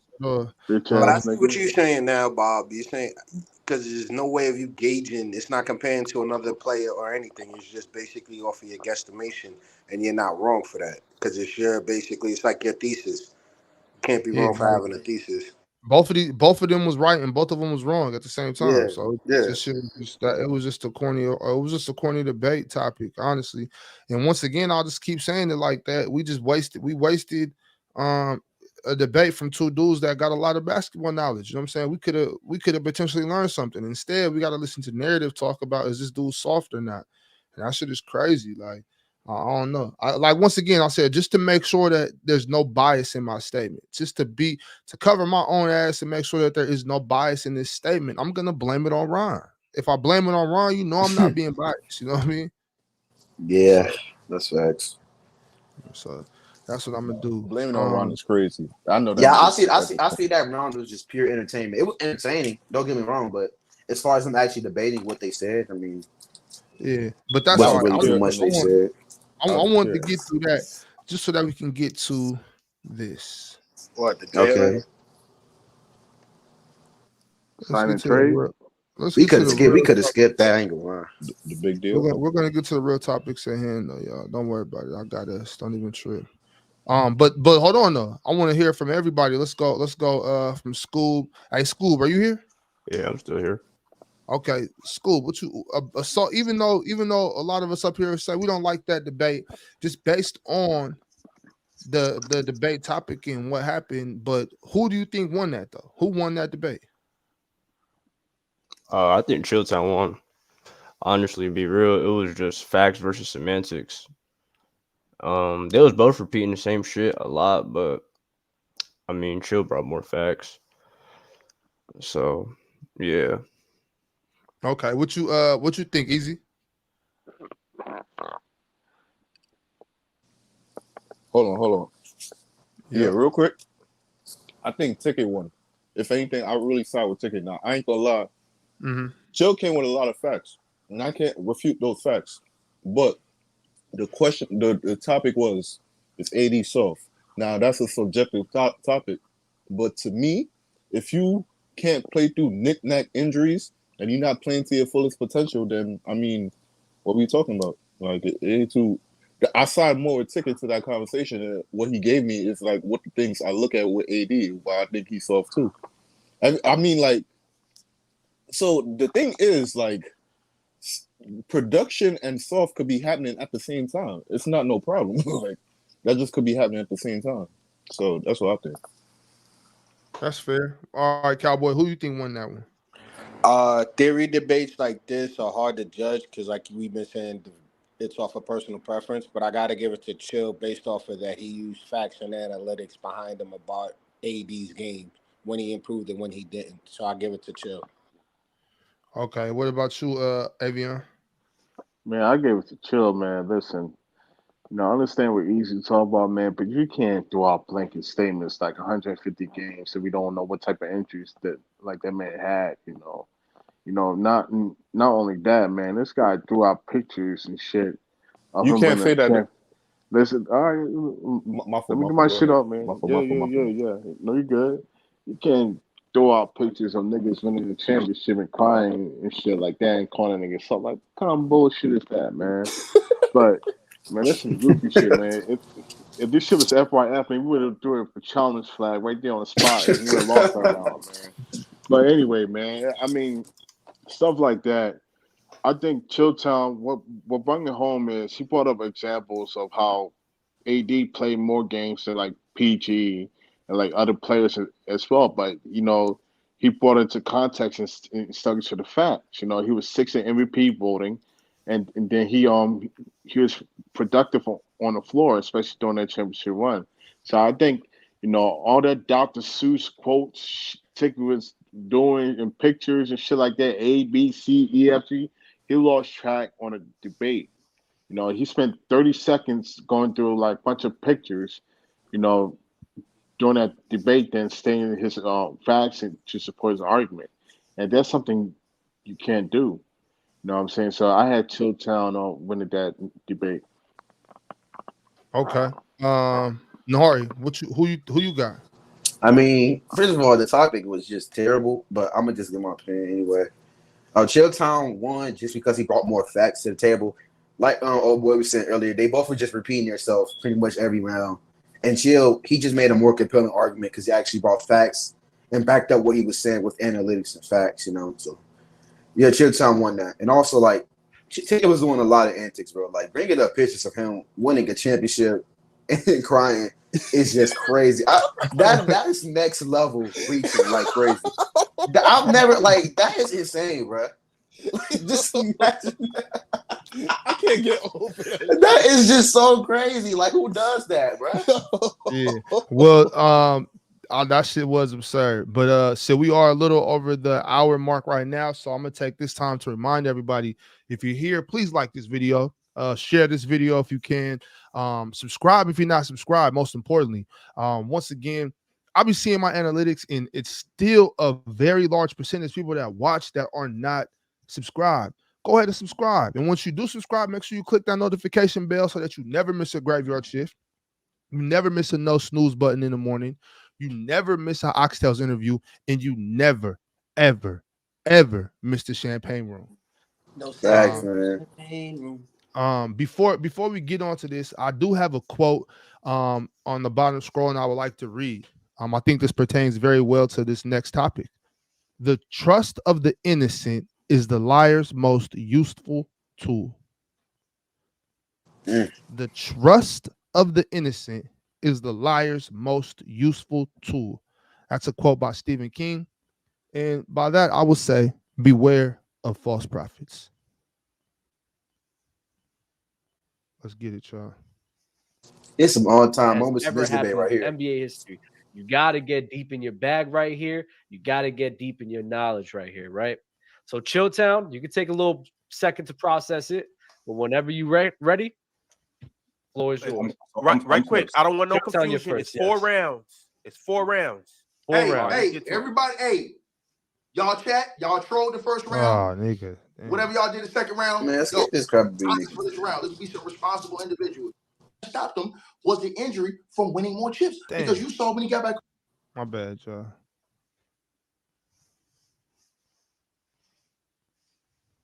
Ain't even no thinking, y'all. Go ahead. I don't want too far back. Shit. See, this is what I get touching shit. It's actually debate. All right, okay, y'all hear that? Yo, Henry. You keep saying Henry. Henry ain't no Henry, bro. All right, chill, it's on you. Crazy.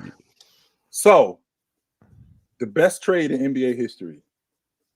We're talking about dynasties. That's how trades happen. You know, we're talking about dynasties, and the best trade in NBA history happened in 1977 because the Lakers do not want to pay Gail Goodrich. So, in the process of them not wanting to pay Gail Goodrich, they ended up moving him. And with them moving them, what you know about the NBA in terms of free agents today, it's not what it was back then. Dudes couldn't just walk out the front door as NBA free agents. That couldn't happen. You had to be compensated. The restricted free agent, that's basically what that was. Today, that's what that was back then. So back then, Gail Goodrich is going to get paired up with the New Orleans Jazz with Pistol Pete. So the Lakers ain't tripping on it. I mean, the Jazz, they ain't tripping on it. And the reason why they ain't tripping on it, because this thing between Gail Goodrich and Pistol Pete is going to work. That's why they wasn't tripping on giving up 4 first-round picks for him. It's like, yeah, knock yourself out. You can have these. So in the process of them doing that, it didn't work. Gail Goodrich and Pistol Pete only played 49 games. So with them playing 49 games, the Jazz was garbage. Straight trash, right? So in the process of them being trash, they ended up with the Lakers this is the same Laker team that in 77, they was in the Western Conference Championship. In 78, they were in the Western Conference semifinals. And in 79, they were also in the semifinals. So with that being said, they now are a playoff team, but they got the #1 overall pick because the New Orleans Jazz team is garbage. That #1 overall pick turns out to be Irvin Magic Johnson. That's how they got Magic. So with them getting Magic, now they run off a bunch of championships. And in the process of them doing that, the Jazz end up moving to Utah. So the dynasty in Los Angeles with the Los Angeles Lakers. Ticket, your 2 minutes starts when you start. KD is my answer, Chill. You're a good damn debater, bro. And you talking about dynasties and greatness. But remember, and I'm gonna take off my glasses for this one. Kevin Durant was traded. Nigga. He was traded in a sign and trade. And to me, that is the greatest trade in NBA history. And I'm gonna tell you why. Since you want to talk about dynasties, he made the Golden State Warriors a dynasty. He took Steph Curry's career and elevated Steph Curry's career from people having doubts whether or not he really beat Jokic in that first NBA Finals. Because like you said in the last debate, Kyrie Irving was hurt. Kevin Love was hurt. So people had questions. And Steph Curry's performance wasn't that great. He didn't even look win at the Finals the MVP. But with Kevin Durant coming over there after they lost the next year to LeBron James in that NBA Finals, look at the Kevin chat. Durant in his Y'all own mute up, way, mute up, the y'all mute up, not y'all. only made them unbeatable in what you just said in the last debate, so you can't take that back because you just said, oh, we're here to play KD and the Warriors and all these other teams.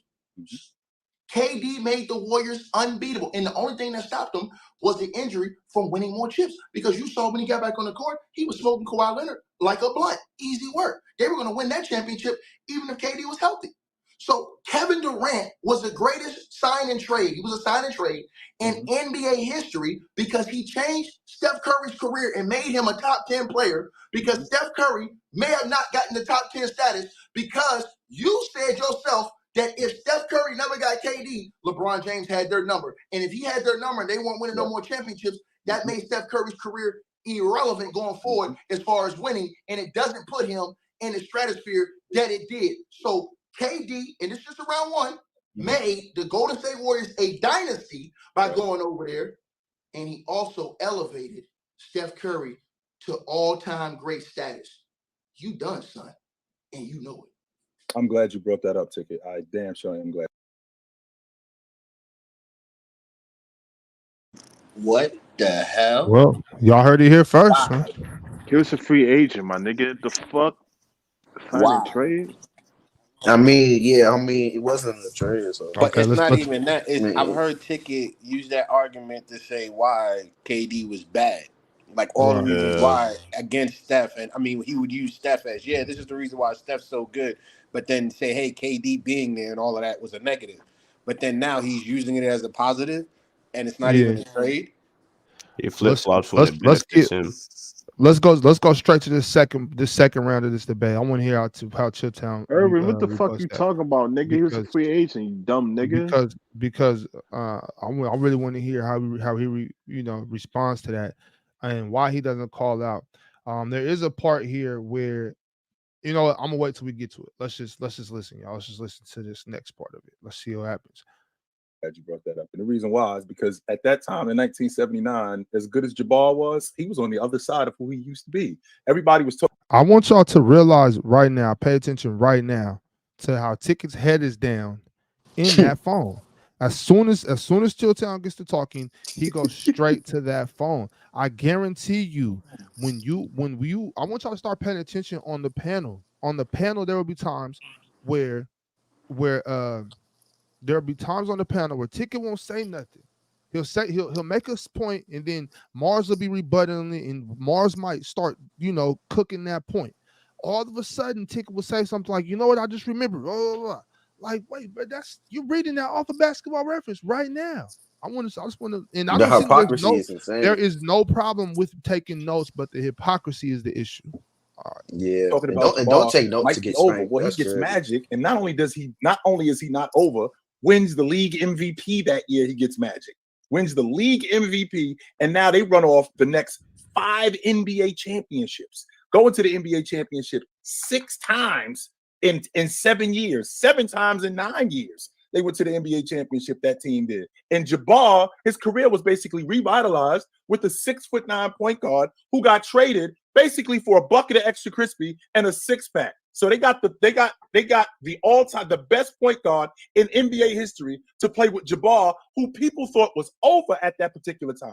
Not necessarily over when he should retire, but he was not what he used to be. And Magic revitalized him because they got him for a bag of, or they got him for a bucket of extra crispy and a six-pack. When you look at how good Magic was for that unit, how much better he was for Jamal Wilkes, how much better he was for Jabbar, how much better he was for Norm Nixon.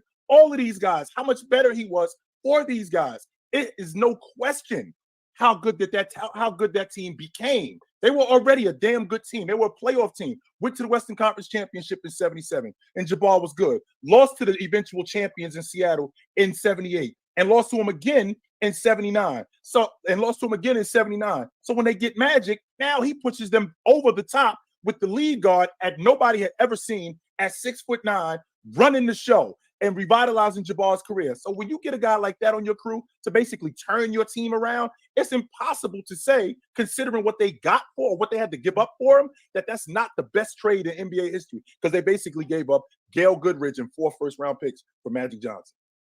For everybody saying out loud about KD and wrong sources being traded, Kevin Durant was in a sign and trade. That says Warriors land Kevin Durant in deal forcing Bogut trade.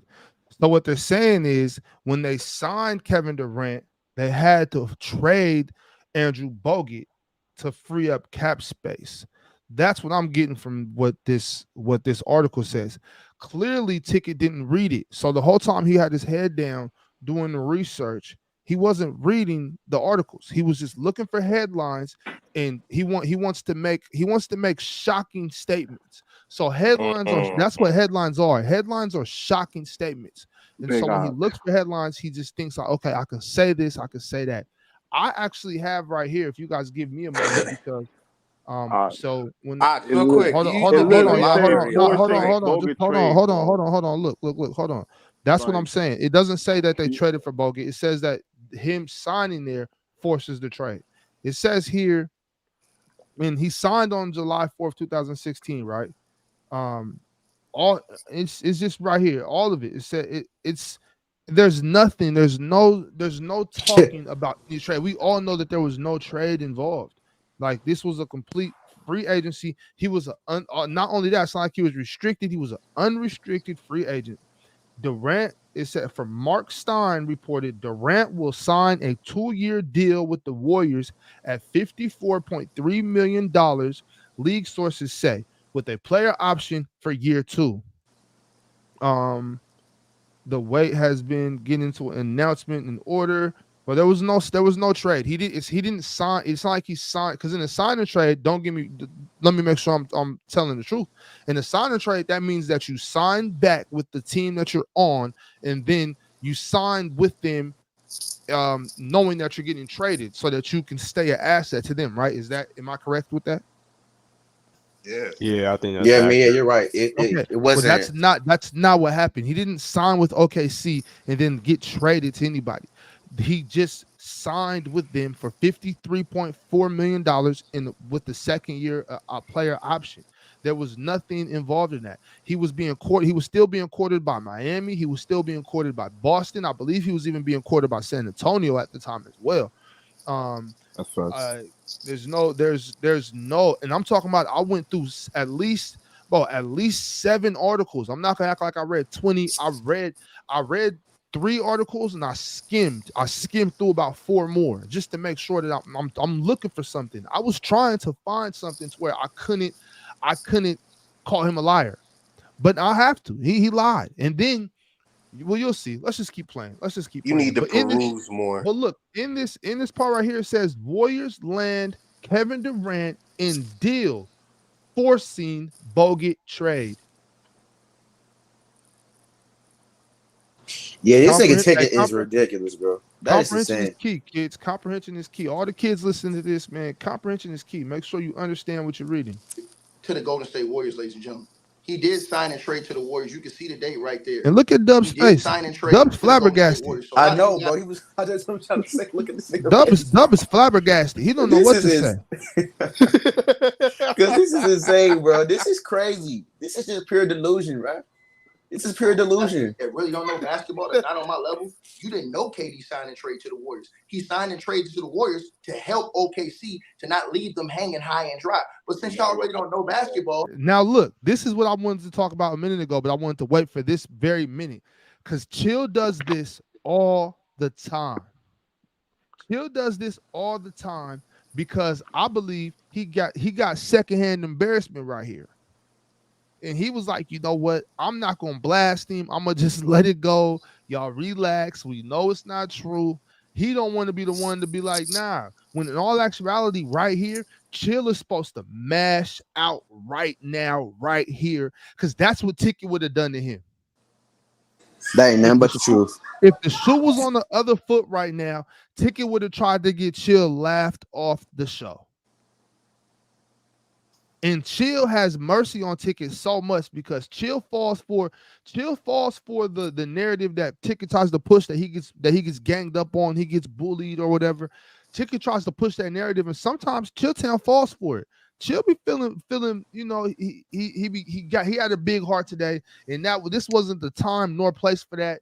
He was supposed to go crazy right here and just air the whole shit out, but instead he had mercy and let the debate go on. I had to shut this shit down. Me, myself, personally, I would have shut this shit down right here. I mean, But you know what's so ironic? You know what's so ironic? Easy. There would have been no coming back from this, but I'm like, nah, like there would have been no second or third round, bro. That shit would have been done, bro. As soon as I would have called that out, but nah. And on top of that, you're plagiarizing. But I think it goes to Chill's character though. Chill would rather play it out. Nah, man, fuck all that. I know what you say. I'm the same way like you are. I'm just saying Chill's older. Well, no, I mean, because even on FIF's channel, I was debating somebody where I think it was P5 was debated right before me and called out every little minute lie, because on FIF, if you can call it a lie, you win the round. So I was debating somebody right after that, and actually end up losing that debate, but I let him slide on it. I was like, nah, I'm a debate, and I still lost. I don't have no problem with it in that setting. In that type of setting, I have no issue with it. But in this type of setting, a Deck the Halls event, when this nigga been talking shit to me for 3-4 weeks leading up to this, and years before that, you're getting cooked for this. I'm turning the whole chat against you. I'm going crazy. You got. I'm not gonna lie. The crazy thing is, he tried to be humble, and when that nigga, I'm not gonna spoil it, but he wound up getting embarrassed anyway. So it was just hilarious, man. I can't believe that's exactly what happened, sir. Chilltown knows I'm not lying. That is the absolute truth. Because if I was lying, Chilltown would have attacked that point. So you guys don't know basketball. He wasn't a sign and trade. Wow. Attacking the Shaqas, you didn't read. It's crazy. As a matter of fact, I'm going to use this round right here just to educate guys, ladies and gentlemen. So again, for you guys who say he was not sign and trade, that is absolutely wrong. He was sign and trade. And you guys can go and look it up online. That nigga is reading hard right now. Deal. As you guys see right here, this is crazy. The Warriors reached an agreement on a trade to send Andrew Bogut to Dallas. Bogut, who Hold on, y'all. Hold on. Wait a second. The nigga started attacking the chat like, yo, where is that article you talking to help OKC to not leave them hanging high and dry. But since y'all already don't know basketball, that is exactly what happened, sir. Chilltown knows I'm not lying. That is the absolute truth. Because if I was lying, Chilltown would have attacked that point. God, chill out. That wasn't a sign and trade. You can look it up. The sign in the trade. I can't, bro. I can't. Y'all watch Chill. Watch Chill. Educate guys, ladies and gentlemen. So again, for you guys who said he was not sign and trade, that is absolutely wrong. He was sign and trade, and you guys can go and look it up online. Again, the Warriors reached a deal, as you guys see right here. The Warriors reportedly reached agreement in a trade to send Andrew Bogut to Dallas. Bogut, who will make $11 million in the final year of his contract, will be replaced by free agent Zaza Pachulia, who reportedly reached agreement with the Warriors on a 1-year, $2.9 million deal. What the hell does that got to do with KD? It was Bogut and Zaza, because Zaza was the one at Dallas, right? Yeah. Remember, Zaza was at Dallas before Zaza was at Dallas. The sign and trade was the sign Zaza and trade Zaza to Dallas. It's right here. It's right here. I'm seeing it. at the end of that one, it said set off a series of roster decisions for the Warriors who must clear. Yeah, see, Did he? that's Bro, what I'm saying. he didn't even read the article. He just put it in front of the camera. He didn't even read it. He just read the headlines, bro. That's what he did, man. Just like Ox said. Okay, So this word we of got the night is 422. Hold on 1 second, y'all. perused. Hold on 1 second.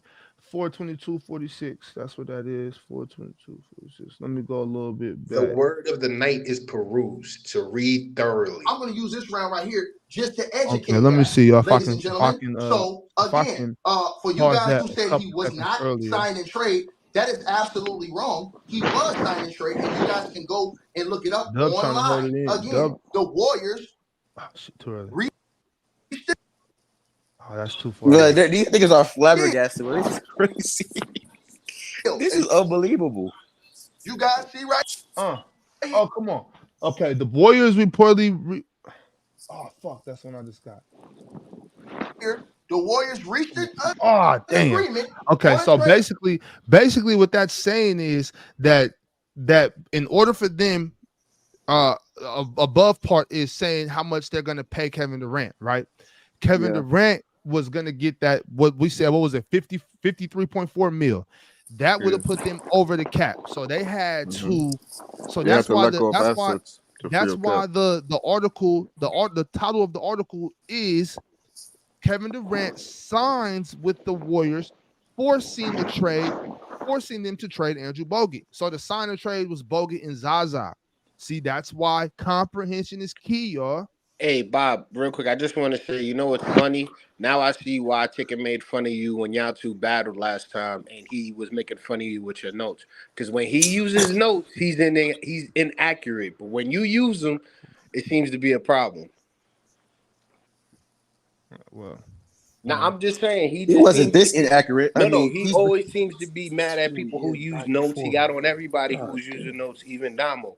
But when he tries to use them, look at a prime example of how bad it is for him, as opposed to people who do use Cowboy. The thing is the whole note thing started a long time ago. That was last Black Friday. You remember when he was saying to Mars? It was about That's Mars. what I'm saying, Don't bring no notes. Bring only what he said don't bring no notes. Bring your basketball mind. Remember that. That's what that was. Yeah, I remember that era. Yeah, I remember that. That was crazy. Yeah, but that's I only start bringing notes because everybody was mad that I wouldn't use stats. So I was like, okay, well, I'm not going to remember these stats. I got to write the stats down. So, that's true. You know what I'm saying? That's why I start using notes, because I'm like, I don't need no fucking notes. I can talk basketball without notes, but I learned that when in this space, it's not about knowing basketball. It's about knowing NBA and knowing stats and remembering when this happened and that happened, which is fine. You know what I'm saying? You should be somewhat of a historian in this space. I think that by me trying, I was damn near disrespecting the space by thinking that it was just good enough to know basketball things and not really, and not really come with all the artifacts. So that's why I'm like, you know what, let me take notes and make sure that I'm respecting the craft. And then on top of that, it makes it better for you because you may not remember something today, but tomorrow you'd be like, oh, I forgot to add that. So if you have all these notes together, you can make your point once and just get it across at that one time rather than constantly repeating yourself. It's just more professional. That's what I like about you, Bob. That's what I'm saying. You improved. You see how you just improved? You said at first you didn't like it. Now you starting to adjust. See, you're going to go somewhere, Bob. Yeah, I mean, my thing is it's more so just to make sure, like, just to be professional. You know what I'm saying? Like, I don't want to, it's just a professional. Yeah, that's no. You know what's crazy? Because you right, Alex. This nigga talking about some y'all don't know basketball. He's telling him he doesn't know basketball, and he's been completely wrong the whole time, bro. I would absolutely annihilate this nigga, man. This is crazy, sorry, man. Bob. Watching this you should have never lost to him. That's all I gotta say on I didn't lose to him. I know but you I didn't, lost. but No, I'm I just lost. saying. I did. Let me stop. I lost. Hey, he did lose, but we all know why he lost, though, man. Now, let me go. Let's get Drew through this. Bogut to Dallas.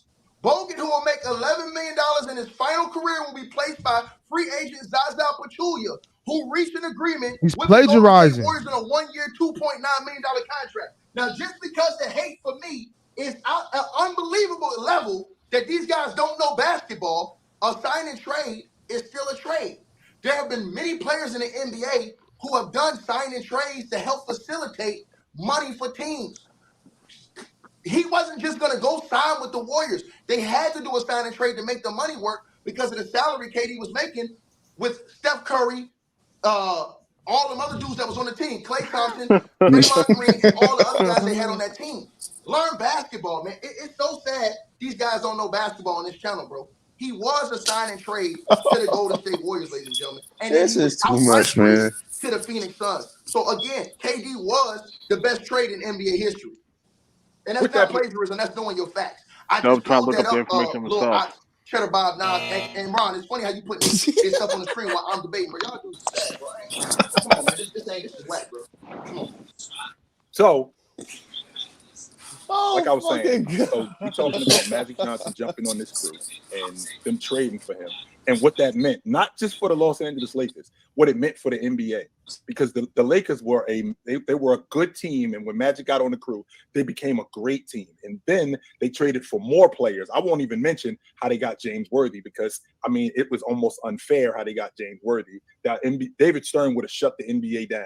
I mean, he wasn't the commissioner yet in 1982, how they got James Worthy. So I won't even talk about that. Or the same way they got Byron Scott, which, I mean, we're talking about a San Diego Clipper team who at that time, the way that the Lakers were built, and since I do have a couple of minutes, Rob, since I do have a minute or so, I can give you the skinny on how they got James Worthy. They got James Worthy because that same year in 1979, the Cleveland Cavaliers owner, he was just giving draft picks away. So the Lakers sent the guy named Don Ford to Cleveland for a future first-round pick, right? So basically, they sent Grant Williams to the Atlanta Hawks, thinking that the Atlanta Hawks was going to be good, only except they was trash.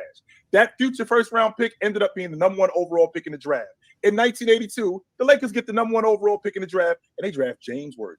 That's how they ended up with that dude, right? So I want you to fast forward, Dub, to the very next season. Right? I want you to fast forward to the very next season, because the Lakers have the #4 pick. How they get the #4 pick, Dub? I'll tell you how they got the #4 pick. The San Diego Clippers got the #4 pick, and they draft Byron Scott. So the Los Angeles Lakers pick the telephone up and go, "Hey, I got a question for you. How you feel about handing over Byron Scott from Norm Nixon?" The Clippers is like, "Word, that don't sound like a bad idea. We'll do that." So the next thing you know, the Los Angeles Lakers get Magic Johnson, James Worthy, and Byron Scott for Don Hudson, Gail Goodrich, and a bunch of first-round picks. You want to talk about the best trade in NBA history? That's highway robbery right there when you're talking about that. So that created a dynasty for the next decade. You know what is so incredible about this whole thing, and what I'm not gonna say admire, but what I respect the work that Ticket has put in, and I respect the fan base that he has, because through this all, if that in that round, if he would, because he basically conceded by just focusing on the chat, and I was in there saying plagiarism TV and shit like that. If he just would have focused in, Ticket really still could have won that round. And that's what is incredible about the allure of Ticket TV. He actually could have won this round with still using Kevin Durant. I guarantee the TDRs are won elite. that round. The TDRs are crazy, man. The TDRs are crazy. Man, it's ridiculous, man. Like, what you say? The what's are crazy? I said the TDRs are insane, man. What is that? You know what it means, man. Okay. The Henrys of the world, man. Oh, okay. For sure. Yeah, bro.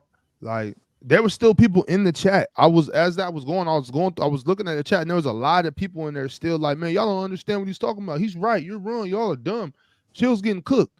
Like, if he would have stuck to it, and instead of trying to convince us that it wasn't, because people probably would have just forgot about it. You know what I mean? He could have went on with it, and it would have been fine. He could have won that. Nah, majority vote though. Yeah, he let his own antics knock him off his pivot. Well, I mean, even the judges wasn't even rocking with him. So I mean, yeah, they said he got swept. Yeah, but the judges had him getting swept. I didn't even know that. But it ain't even just that. He even called himself out on that. He's like, because he said earlier, "Hey, if I was wrong, Chill would have called me out on it just when you stopped it earlier." But so I just thought that was crazy. he snitched himself out like, oh yeah, I know if I was wrong, such and such would have called me out. No, I'm not. I'm not gonna lie. Like Ox got a point. He right. Chill should have bodied that whole point and just called him out on you. That's just what I'm end that agreeing shit with. right there. That's what I'm saying. Because when he it was that, and then when he pulled that part of the article up, because a lot of people still weren't even sure that if he was wrong or not. What happened was when he pulled that article up, a couple of us in the chat started saying like, "Yo, you got notes? You plagiarizing?" You know what I'm saying? Because that's what he was saying to me. That folded over until people started to realize, like, wait a second, why would you put that article up? You look at the title, KD didn't get traded, huh? Did he? It made us remember back because that was 8 years ago. A lot of people forgot, so people had to start remembering. Like, hold on, he didn't get traded. He could if he just would have left it alone and just kept pushing his issue, bro. Ticket probably would have won this round. Nah, niggas was probably confused if he was talking about the fucking Nets trade or not. But then he kept on going, and then he showed up that article because niggas was probably trying to look at what he was talking about. Then he brought up that article, so niggas could find that article now. I found that same article that niggas read it like, oh, hold up. Because Chill probably didn't even know. Because remember, Chill, he not looking up shit. So he probably not even too sure his damn self. So boom, nigga brought the article now. Now he like, oh, that's what you talking about. Nah, B. Nah. It would have made sense if it was like the best move or like the biggest move in NBA history. But like if we talk about just strictly trades, like I don't. Wait a second. Hold on, y'all. Look at this. Look at this. Chill's even on the fucking. If you see right here, I'm gonna try to make it a little bigger for y'all, as big as I can, real quick. Pause. Hold on. Look. Do y'all see where my mouse is on the screen? Yeah, we can see your mouse. That is a comment from Tyson Thomas. It says, no, look it up. KD was signed and trade to Warriors. Tyson's in the chat too, man. Tyson, bro. Oh, no, wait. Answer for this one.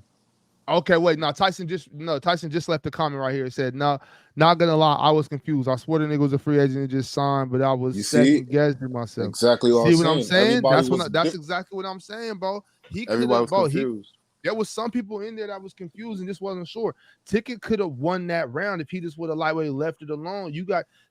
Bro. Sometimes with this debate shit, you can lie and still get through, bro. Nah, that you gotta explain that part because niggas were confused. So you have to dive deeper, and you're gonna dig your hole, bro. Nah, bro, I'm trying to tell you, niggas is confused, bro. Sometimes, like dealing with people, and you know, unfortunately, I got to tell the truth. You know what I'm saying, like being young, I kind of learned this dealing with females. Like, shit, if you just talk some bullshit and confuse them, you know what I'm saying, they're gonna go for whatever. Like, you know what I'm saying? That's true. Just confuse them a little bit. You know what I mean? Yeah. But to confuse them for 3 more rounds would have been crazy. That's how you. Nah, Tyson. I'm not saying necessarily like you. I mean, but you did leave a comment. Now, if you was trolling, you was trolling. I don't know. But what I'm saying is a lot of people were honestly confused, bro. And I believe that dealing off that confusion, and I'm not sure if you are like a big, you know, well, I don't know, but I know there's a lot of people that are big ticket fans, and they will give him the benefit of the doubt if they're confused. So I'm not necessarily saying you, Tyson. I'm just saying like there are a lot of people that they're not very big on like the goings-ons and the inner workings of the basketball world. They're just, you know, they're casual fans, which isn't a knock to them. And so whatever Ticket says, they're gonna be like, oh shit, well, he said it sounded funny, it was cool, vote for Ticket. You know what I'm saying? That's what happens. He said that on Black Friday. He said, I gotta dumb it down for my fans because they don't understand this shit. He said that. Those came out of his mouth, not my mouth. Again, to clarify my point to you guys, y'all can go to NBA.com since y'all said I had bad sources. Y'all see on July. Right. There was no between with the Warriors doing the lineup. That don't got what the fuck that got to do with it? It says NBA.com and it says when on July 7, 2016, that notion became truth as Durant signed with the Warriors to join a lineup that already included all-stars Steph Curry, Klay Thompson, Draymond Green. See, now he's just pulling up shit. top moments. Kevin Durant signs with the Warriors 2016. Now he's just pulling up shit on his phone and just flashing it in front of the screen and thinking that nobody's gonna press pause and I'm read telling what you, it yeah, is. he's not This shit, reading there what is it nothing. says. There is nothing up here. Can y'all see this? I I can, know it's yeah, let small. me. I'm reading it straight from YouTube. I got it on YouTube in another tab. I got it large, bro. This says, when was Kevin Durant traded to the Warriors? So just because somebody says when was he traded to the Warriors, that topic was, Google is smart. Google can just work it out and talk about when he went to the Warriors, even though he wasn't traded. Because that's what I did too. I kept putting in when was he traded or who was he traded for, and none of the articles had something to do with trade. It was all about him going to the Warriors, which we can all agree he went to the Warriors, but he wasn't traded to the Warriors. This is the definition of cooking yourself. He's not even reading what he's putting on the screen. That's when, that's Yeah, he crazy. was digging his grave deeper. Yo, He's that's just fucking cooking himself. insane. He's just It was cooking horrible. himself. Yo, the finesse is crazy. Yo, hey, Wow, yo, man. that is the biggest bait and switch I ever And his seen and in his my life. fans are Shit, and this his nigga's fans are He's a insane, bro. politician. Nah, He you is a gotta get Smith for that politician. one. Why you think I said it earlier? He got a job for politician. He can smell you snake Right. oil. He can sell water to a well. He can sell fire to the sun. Like, Pickett's the perfect salesman, man. Man, let's Kevin get through Durant this. was traded. I'm to not the gonna lie, Golden the State Warriors. PC Just chat put the do date be up there some so you guys bots, can go man. check it out. It's right there online. Again, it was a sign and trade with Kevin Durant going to the Warriors. He had to do that. Now, let me get back to you, Chip Town, Yeah, because mute I up don't want to real race quick. this Let's get round through talking this. to jabronis and about jabronis again. Now, the reason why Kevin Durant's trade helped them is it helped more than just Steph Curry. It also helped the career of Klay Thompson. It also helped the career of Draymond Green. It helped Draymond Green become this so-called fake Hall of Famer, because y'all just told me the other day he wasn't a Hall of Famer in y'all's eyes before KD went over there, but him winning those extra chips made him a Hall of Famer. And then let me say this. Also, KD's departure put a new lit fire under the Warriors, which caused them to go on a run and win another championship after he left, which they probably wouldn't have had that fire if KD didn't leave, because Steph Curry wanted to prove that he could do it without KD. So he probably wouldn't have had that fervor, fire, and anger in him to want to go back and prove to everybody that he could do it without KD if KD never came over there. So again, if KD never goes over to the Warriors, if the Warriors go and play again, it's no guarantee that they make it to the finals again. And then if they do, it's no guarantee that they beat LeBron James and the Cleveland Cavaliers in the final. And then Yo, I can't. I'm sorry, yo, I can't. This is crazy, bro. Okay, can we just skip this part? Hey, can you skip to the low part? This is done. Nah, we He gotta goes to the low breeze part. through, man. Come I'm on. not playing that shit. I'm not. We gotta playing breeze through. Nah, go to the low that. part, I'm man. not playing that, bro. Nah, play the low Come part, on, man. man. Play No low way. It's part. no Come way. on, It's man. no way I could play that, bro. Come on, man. Come on, Ox. Come on, Play bro. low part, man. He got Play to. that part. You That gotta nigga play gonna the part pop when out he of gets nowhere. I exposed, bet Yeah, you. man. come on, man. I'll go to low. Oh, You gotta my play a part, God, man. bro. I'm not playing that shit, bro. Come on. That was crazy, man. That was crazy, though. I ain't Be gonna I'm lie. surprised you didn't flame him out at the end, Ox. Nah, bro, I can't do that. Yo, the funny part, like when the first round, I was confused at first. I'm like, yo, is he talking about the next trade? But then when he kept on talking, I'm like, oh shit, dog. Damn. Son. Yeah, this was something. That was I something. want to see his recovery game on Tuesday, if he even show up. Oh You yeah, know he gonna Bob. show up. I know he gonna be jumping on you about the Clippers, man. Sorry about them 2-game losses, but y'all, I don't know what happened today with Boston, with the Clippers. I was watching that game. I Yeah, don't know that shit what. don't matter to me at all. Nah, I know. I'm just Yeah, saying. We I not could He even. care was less jumping on about you that with the game, man. I Clippers. ain't gonna lie. Yeah, but that shit is done, nigga. Fuck that. Oh, you finna play the part? No, play the part. Hey, play the part at the beginning, like the very beginning of it. Hey, hold on. Put me in this bum on the double screen. Oh shit. Put me in this bum. Hey, low. Hey, low. Hold on. Put me in this bum on the Yo, he got the Put Pat me in this Bev bum on shirt the on double too. screen. Hold on. Pull Now I up. see why you want to do a low my did it for everybody. God. Hold on, low. Hey, hold on, low. Fuck. That's all I got, y'all. On. This nigga, all I got, yo, y'all. this nigga got the That's Pat Bev it, shirt on bro. when he's showing the ref That the nigga, foul with that the was camera. crazy. Oh man, nigga foul. That's You all I foul for got, this y'all. one. Hey, On, somebody had to do it, man. That was crazy, bro. That was crazy. He did it to himself. No, I'm saying Yeah, somebody I had go. to. Somebody I'm had not, to expose him, man. I'm not That gonna was lie to you. ridiculous. Hold on, real quick. I'm not gonna lie to you. All right, look, I ain't gonna lie. Chilltown came with the banger because if you come in with the Magic Johnson trade, then what do you have to beat that? Like, what do you really realistically have to beat that? Like off the top of your head. Well, The Paul only ones, Gasol. the ones, Pau Gasol trade was good. You can do the Kobe The Bryant watch that trade for Vladi. Rasheed Wallace trade. You can do the Kobe Bryant trade for Vladi Divac. That was a good Moses one. Malone. But the one that you should be using, the one that Kawhi. you should be using, the one that you should be, that's not bad either. But the one that should be happening, but they haven't actually won off of it yet, is the Boston trade, the Boston and Brooklyn trade. That should be the one. But Boston hasn't won the He championship. hasn't won If Boston would have won in 22, like if Boston just would have won that one championship in 22, or you know what I'm saying, something like that. If Boston had 2 rings right now, which I mean is far fetched, that's crazy, right? I know.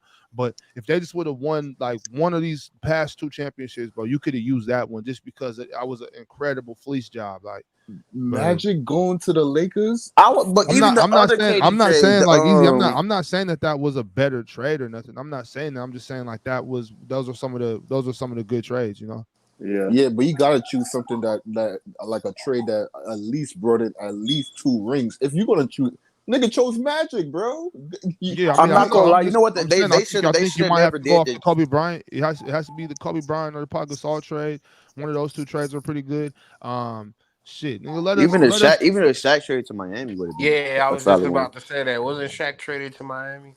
Yeah, for Brandon, but that was so Yeah, even that trade and that trade. But see, that's the thing. That trade actually helped the Lakers too in the long run with them acquiring Lamar Odom. That would say it helped both teams. It helped both teams. Yeah. And on top of that, that's another thing. I like trades that help both teams. If you can show me a trade that both teams got better off of, like for instance, the trade Tyrese Halliburton for Domantas Sabonis. Obviously, nobody won a championship. I'm not saying that this trade is on that level before y'all go too far. All I'm saying is that trade clearly helped both franchises. So if somebody would have been able to pick a trade like that, and I'm not sure of one off the top of the dome, if there's a trade that won 2 franchises championships in the long run or something, that would have been dope. Honestly, I think the question should have been different. It would have made way more sense. It would have been a better debate if they just went off what was the greatest move in NBA history, and you still wouldn't have been able to use the KD. But that's too easy though. That's still a trade though, right? The greatest move. A move is just some type of move that has something to do with contracts, like a contractual move, something that makes you money in contract. I don't like that one because that's just, I think that's too easy. That opens everything up. What's the best free agent signing? That's what you just move in general. It could be a trade, a free agent. Yeah, it's not a bad topic, but I think the trade topic was better to make you think. All right, hold on, real quick. Drafting, hold on. You know what I'm saying? Keep that same topic. What's beating Magic again? Hold on now. You can that KD move can easily beat the Magic one. I feel like they're both equal. It doesn't. It does not. Do you know how many rings the Lakers won? I'm not saying easily, but like you can still beat that move with the KD move. It's not but you got to be a youngster to go that way. You know what I'm saying? What? All right, bro. That's not no knock. You younger. That's not a knock. I'm just saying. Like to me, I think went me to the and anybody for a decade. Yeah, but also don't forget I believe Red Auerbach did a little wiggling to get Larry Bird. I'm not exactly sure what he did, but there was a little wiggling that he had to pull off to get Larry. So you could use that. But but like that move with KD, but that changed pretty much the entire dynamic of the league, bro. You had teams trying to form super teams. You got teams like the Houston Rockets. It was just teams like the Pelicans. That changed the entire landscape of the league. Like that move was very impactful. Like I can see both of them winning. That's what I'm saying. It should have been the impact. The impact doesn't compare to the impact of Magic Johnson in LA. That might be true, but I'm saying no comparison. I'm not even saying it's the same level. I'm just saying you can win with both. That's all I'm saying. I'm not gonna lie, Nahari. If you use that point about impact to the league, you automatically get crushed by Magic because the nigga gonna say about the impact against him and Larry. It saved the league, so you automatically get crushed by that point, bro. And the first year he won a championship right off the rip. So you So can't it's even like use that. So like again, what's beating Magic? The Chilltown took the ace. Well, He the took the ace. thing about that That can easy beat the Mets, is the thing about that is if you especially and because of recency this bias. is where I agree with Nahari right here is because if you're good at debating and just good at maybe you know just good at this shit, you can win. It's just about you being better at it than the other person. Like that, I believe that it's kind of like when we do debates, like peak for peak, like the who's better, the Jalen and ZZ conversation, or last time D Wade versus CP3. D Wade's clearly had a better career than CP3, but Yeah. the right person, if you do about it the right way and actually care about it, when Dub actually just took it like it was sweet. If you care about it, you can win that debate. Chris Paul can win that debate. Like there was a debate on FYF. I don't know. I think it was between Young Africa and Age 30. And Young Africa was debating who was the more dominant player, Shaq or Kobe. Who won that debate? It was Young Africa, bro. Like, so if it's not like if you're a good debater, you can find a way to win that debate, even though it might be a little bit one-sided. They both have they a bunch had of that ammo in the debate. clip. No, Yeah, I they both give have a bunch of ammo in the clip. So No, no, because I was trying to say that was the one I was supposed to jump in on. Damn, I lost it. All right, that's my fault. no, but I'm saying though that's true though. But there's some topics that are just too one-sided and it's too overwhelming. Pause. Like Magic Johnson, bro. Like that's nah, bro. I'm Wait not a taking second, that hold topic. on, wait, easy. Too overwhelming. Why you got to pause that? Yeah, you gotta pause that. Ox. You gotta yeah, pause like that. Yeah, you gotta pause I Gotta that. don't know pause what everything. these New York niggas just say pause on everything. It's crazy. Yo, nah, Yeah. bro. You gotta pause that. Hold on. You gotta pause. That's You not feel a me? pause, nigga. You That's got a to pause, pause bro. saying the word overwhelming. That's crazy. Niggas is crazy, bro. It's almost so overwhelming. I, Just I, I don't I pause. don't want to repeat it again, but you just gotta pause it. Ox. Let's just go by it, but pause. You feel me? Okay. Pause it. All right, Yeah. cool. Go ahead. Carry on, brother. I'm listening.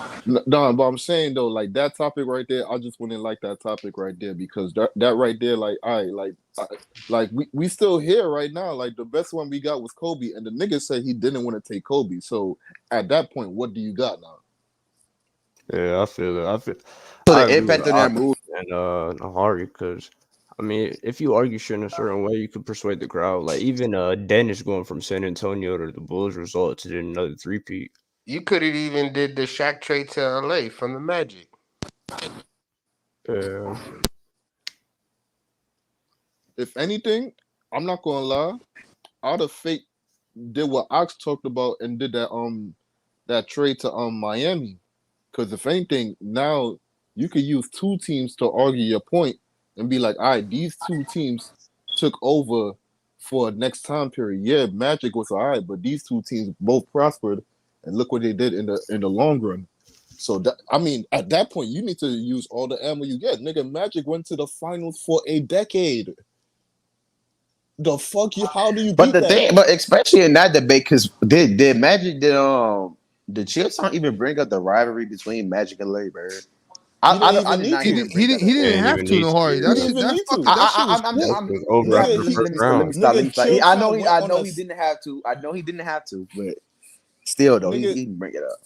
Yo, It just Nahari, depends the on who has the man. topic and who you're debating. Yo, Nahari, the man went on a side tangent to tell you how Byron Scott and James Worthy got to the team. Yeah, he wasn't even tripping off it no more. Like he wanted to tell you the story about how all this happened. Now he just started to formulate the whole idea now at that point because Ticket gave into the crowd a little bit. So like that's what he started to do, my nigga. He started I'm gonna cooking the I'm gonna crowd. tell you what he got mad. I'm gonna tell you what happened. What that shit happened, and then when he saw me in the chat saying plagiarism TV, he couldn't focus no more. But look, I'm gonna tell He y'all. I'm gonna tell y'all this right now, though. You know the problem with Chilltown? I'm gonna tell y'all Chilltown's problem right now. Chilltown is too much of a gentleman to rub this shit in his face this fucking week. That's Chilltown's problem. He ain't gonna even rub his face in this shit. Like, nah. Smush his face in this bullshit. What up, Destar? Salute, fellas. Yo, what up, Destar? I'm almost tempted to pick Ticket this round, even though Ticket was wrong as hell. He's a clown, but Ticket. I mean, OG ain't demolish him for the BS, and he knows BS. Tibbs don't know basketball like the back of his hand. You see him just break down that whole old school ass 50-year-old ass trade and shit. He still know all that shit, and he know that Kevin Durant shit tickets fans bullshit. But he too graceful. He got mercy on this dude who try to come at his neck every day. Man, Nah, I think it's just He didn't get that expected video. This old nigga want to take the high road all the time. No, Like, I'm just saying he let him rock for fuck all content, that yo. shit. Nigga stomp let the him rock for mud hole in content. this the day you nigga. supposed to demolish this dude. Yeah, I agree with you. He did it in Yeah, a fuck with classical style. He Astro. didn't Oh throw. my god. Look, Yeah. this is what happened. Basically, this is what happened. Ticket was We throwing know bowls, what trying to happened, kick. Cowboy. We know what Chill happened, ain't do Cowboy. none of that. Chill That ain't just the played point. and won. No, because you're wrong. That's not what happened, bro. That's not what happened. That's not playing. Nah, this nigga lied. And Chilltown, That's He what I lied mean. the He played whole dirty. time Well, and nah, just but kept look, lying. but what I'm saying is, so what I'm saying, Cowboy, is by me saying that you're playing, that's like, okay, I know I'm going a little far right here, but that's like when Malcolm X used to say, if the what you call it, the cops sick a dog on you, and the dog bites you, and then I say, stop letting this dog bite me. How am I being villainized for trying to protect myself? If a motherfucker is playing dirty and I say you're cheating, I'm not playing dirty. I'm calling out the bullshit. I agree with you on that. That's how I am too. But I'm saying Chill's a gentleman the way he Nah, just fuck took all it. that. He's supposed to break a foot off in this nigga. Like, nah, bro, this is Especially a dirty. nigga like this nigga. Especially a nigga like this nigga. Come on, Nah, Cowboy. He calling you Like grill you side said, every he was day. He said talking you don't that know all basketball. He No, calling hold you on, casual. real Like, quick, Cowboy. it's Yo, crazy. Chill need to do that because like how Ox said, if the roles was reversed, and tickets and Chill tried some shit like that, and Ticket caught that, that nigga would have ended that whole fucking debate and just stayed right there. It would have been a whole nigga other blew that shit up like a extra volcano. He would have went breakdown live video for on like his channel. 4 hours Now afterwards. but that's though. You just pulled up though, bro. What you think about today's event? You can start. I want to hear your whole take on the whole entire event. How'd you feel about the deck halls? If you watched any of it, I'm not. No, I was at work the whole day, bro. I ain't gonna lie. Okay. So I'm catching up. I'm catching up right now with on your channel on your rewatch. Okay, so it started off. Me and Dale. I beat Dale. Gifted beat Fluent. ZZ beat Jalen, and Chill beat Ticket. I ain't gonna lie. I've been AFK for a minute. I don't know no ZZ. I don't know no who else you said? Gifted. You know Gifted, right? Yeah. Okay, I know Gifted. Yeah, Gifted and Fluent debated. Who beat? Oh, he beat Fluent. Okay. Now ZZ, Gifted beat Fluent and ZZ beat Jalen. Should we rewatch that? Should we rewatch that? I got time. Gifted versus Fluent debate. No, I'm not gonna do that. But yeah, I definitely have to pull up when I seen that title for some ticket slander. Oh yeah, I'm here. Hey, why you hate that nigga so much, man? Who, me? I'm talking about this nigga Des though. This the thing, because as soon as that shit happened, like, bro, when I seen him pull the phone up and I realized you're lying, I'm like, oh, nigga, this is crazy. So the debate was still going on when I playing this stream. When I put this stream up, I instantly went straight to my phone, made the thumbnail, boom, put this up there. It said PlagiarismTV exposes I himself got as the a video fraud. idea from that cap. And they were still debating, like they were like in the middle of round 3, and I was like, nope, I got it. This is what we talking about tonight, because you're not ever finna say that my notes are plagiarism, and then you're literally on your phone, and that's what fucking killed me, was that this motherfucker keep showing that broke ass TV behind him, or a computer console behind him. I know that shit broke. That's why it ain't on, because you probably got that mad long ass fucking that computer. Shit. That bitch don't even do shit. Nigga, come on, bro. That shit don't work. So you keep showing that shit. You keep showing that shit, talking about my screens is off. My screens is off. Whole time you got a cell phone in your hand. Come sound like the on, The number crazy one thing is, influence. I don't know why he does it. Because was he on his PC? You could just No, put another. he got two. I think he got two different phones. He got one phone that he stream off, and the other phone that he gets Oh, his so he's on notes the and stream. stuff. He on. got Okay, his okay, stat okay. phone. I was He gonna got say, because 5 even screens. if you, yeah, that's what I'm saying. Like, nigga, if He you, got his if you plagiarism phone. Yo. if you're on your PC, you can still be on stream at the same time. You can just do multiple times and Yeah, still be man. on Basketball Reference. I know a lot of people. I know there's a lot of people that's gonna see this stream and they're gonna be like, "Oh, Ox on some hater shit." Well, you know what? I am. Facts. Oh shit. Nah, the video speaks for you. Wait. But so, hey, show that low part there. Nigga, show the full clip, nigga. No, I'm not playing that because that's some real hater shit. Like Yo, that, the What it clip? I gotta wasn't go hater find what shit. y'all talking about. It wasn't hater shit for Low to do it, but for me to play that part, nah, I can't. I ain't gonna do Yeah, that. that's kind of crazy. Oh, I'm gonna go Yeah. take it out on the side then. Yeah. Somebody give me a You time want to stamp. go? You want to go to 4 hours of 40? You want to go to 4 hours of 40 minutes? Facts. 4 hours and 40 minutes. Okay. So everybody that is watching this stream, y'all make sure to like this video, subscribe if you're not subscribed, share the video, tag everybody in the video. If you are subscribed, but the people in your household are not subscribed, I want you to go into their phone right now, get on their YouTube app, and subscribe to this channel from them. You know, we're on the way to 3,000. Let's keep building. I need that. On top of that, make sure you click that notification bell so you never miss a graveyard shift, never miss an NSB, never miss an oxtails, and never miss a champagne room. Y'all get with it. On top of that, I have the Instagram pinned on top of the chat right now. I need y'all to go ahead and click on that. Follow the Instagram. This is the official Instagram for Big Ox Media. It's gonna be a lot of content on there soon. I'm starting to post a couple of things as we go, but like I said, we got a lot in store for the new year. So y'all gonna want to follow. You got it. Hold on. Well, what a link at? Oh, it's in the chat. Yeah, it's in the There's a chat. link in the It's chat. pinned at the top of the chat. It's pinned at the top of the I chat. bet. I find it. Y'all make sure to click on that link, follow the Instagram page, and just be prepared. Hey man, yeah. W plug. Also, I want to read this quote at the bottom once again. I just feel like this is the proper time to read this quote. The trust of the innocent is the liar's most useful tool. The trust of the innocent is the liar's most useful tool. I say that to say, beware of false prophets. Hey man, I can't wait to the I'm already excited for the playoffs because I know this year it's gonna go crazy. It's gonna go crazy this year. Yeah, last year when he was doing the graveyard shifts in playoffs, it was going crazy, man. Oh, this year, hell yeah. I didn't know you was talking about the show. I thought you meant like actual like the playoff games. Yeah. Oh yeah, no, I'm talking about the show and the playoffs. We got so many, teams, new teams, new storylines. It's gonna be great, man. It's gonna be great. I can't wait. Yeah. We just got to get to that second round this year. You know what I'm saying? Even if we don't make it to the Western Conference Finals, we got. This nigga said call Adam Silver and ask him. Hey, we need. You know what we need? We need a Warriors Kings rematch, man. That's what we need. Nah, that shit played out. The Warriors not even making the playoffs, bro. Nah, they on 5-game win streak, man. They might make the playoffs, nigga.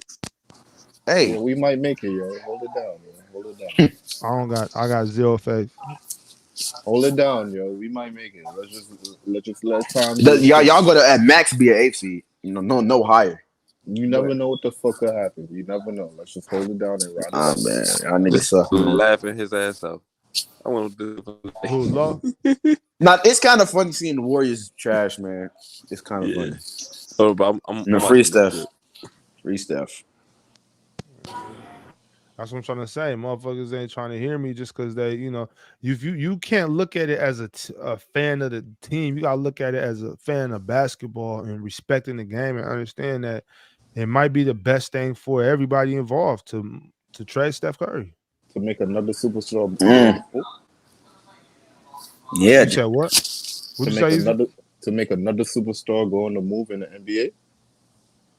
Yeah. I mean, I think it's better. I think it's better him to go get with some young up and coming players that are ready to win than it is to miss the playoffs for the last three seasons of your career. But then if they do that, then I think Kerr's gone. So everybody's gone. Yeah, them niggas need to be gone. They washed. That's all right. Damn, that's a whole rebuild for Golden State.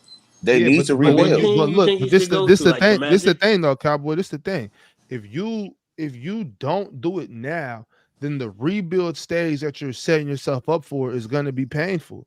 Like I think it's easier. I think it makes more sense to go get just mad first round draft picks and a couple of young players and rebuild from there. Like get ahead of the curve. And this was another thing I did actually say last night, or was it last night we talked about this? I think so.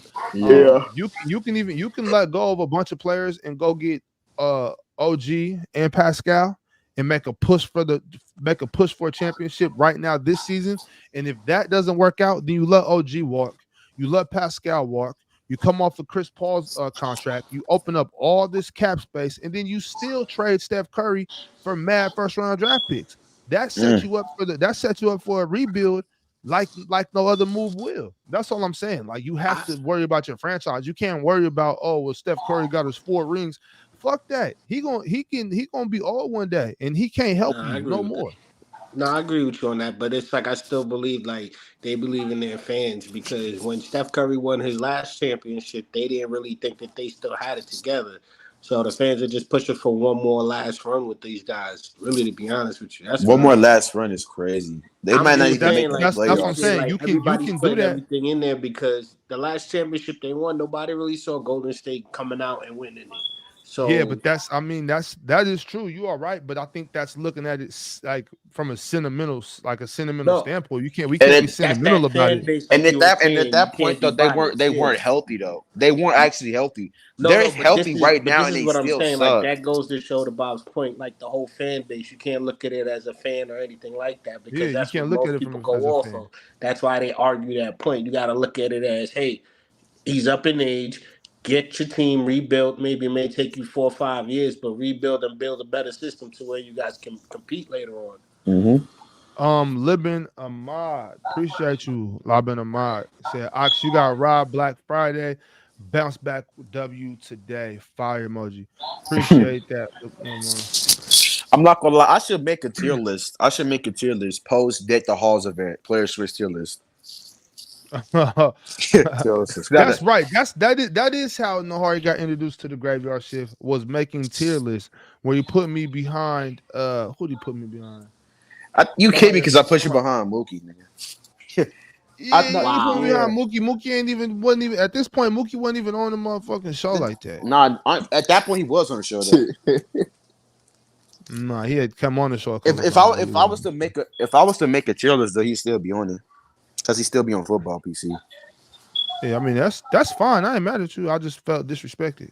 And it wasn't just Mookie. It was more than Mookie. It was a bunch of people that was ahead of me. I was like, how the fuck this happened? Nah, I think that was just him. I wouldn't. It ain't no big deal. Shout out to Mookie. Shout out to Rated R. Rated R. What's his channel called? Radio Sports. Rated R Rated, Sports Debates. Yeah. Rated R Sports Debate. Shout out to Rated R Sports Debate. He be having some fire content over there. Go over there, y'all check it out. I'm pretty sure most of y'all are subscribed to Mookie already anyway. Yeah, that's the local LeBron hate channel right there. Yeah. Shout out Rated R. Hell yeah. So that was a fire day. I don't know what the hell happened with FIF. I was supposed to be going crazy all day. I know I had that debate lined up against Dale. Then I was finna hold on. Oh yeah. I got it. Oh shit. I was just muting you because I was talking. I heard your background, my bad. But I was supposed to go from that to go get at Mac Def, I believe. Who I got Mac Def? Think so. And then Sturdy. I had two debates lined up today with FYF. He keep pushing it around. Nigga, you got me too, nigga. No, I don't. Yes, Jason Tatum versus Giannis offensive. Damn, you forgot, nigga? That's crazy. That was supposed to be today? Yeah. Yeah, man. Oh shit, goddamn, Max. You so booked up, you forgot. Nah, it's all good. It's all good. It's all good. Ah, shit. Who you got in that debate? Nah. I got Giannis. What's the topic? What's the debate? Jason Tatum versus Giannis offensively. Yeah, I do. Nah, I do remember us talk. I do remember us scheduling. I just didn't know it was for the same day as those other two debates. Oh no, you That's don't cool gotta do it though. You don't gotta do it. No, it's cool. It's cool. I can get, especially since I got time, I can get prepared for all of them. I mean, I don't think, and it's not like I'm looking down at you as a debater. It's not true that I don't have a problem with it. I just don't have a problem with that debate. I think I have plenty of firepower with Jason Tatum that I can compete in that debate for sure.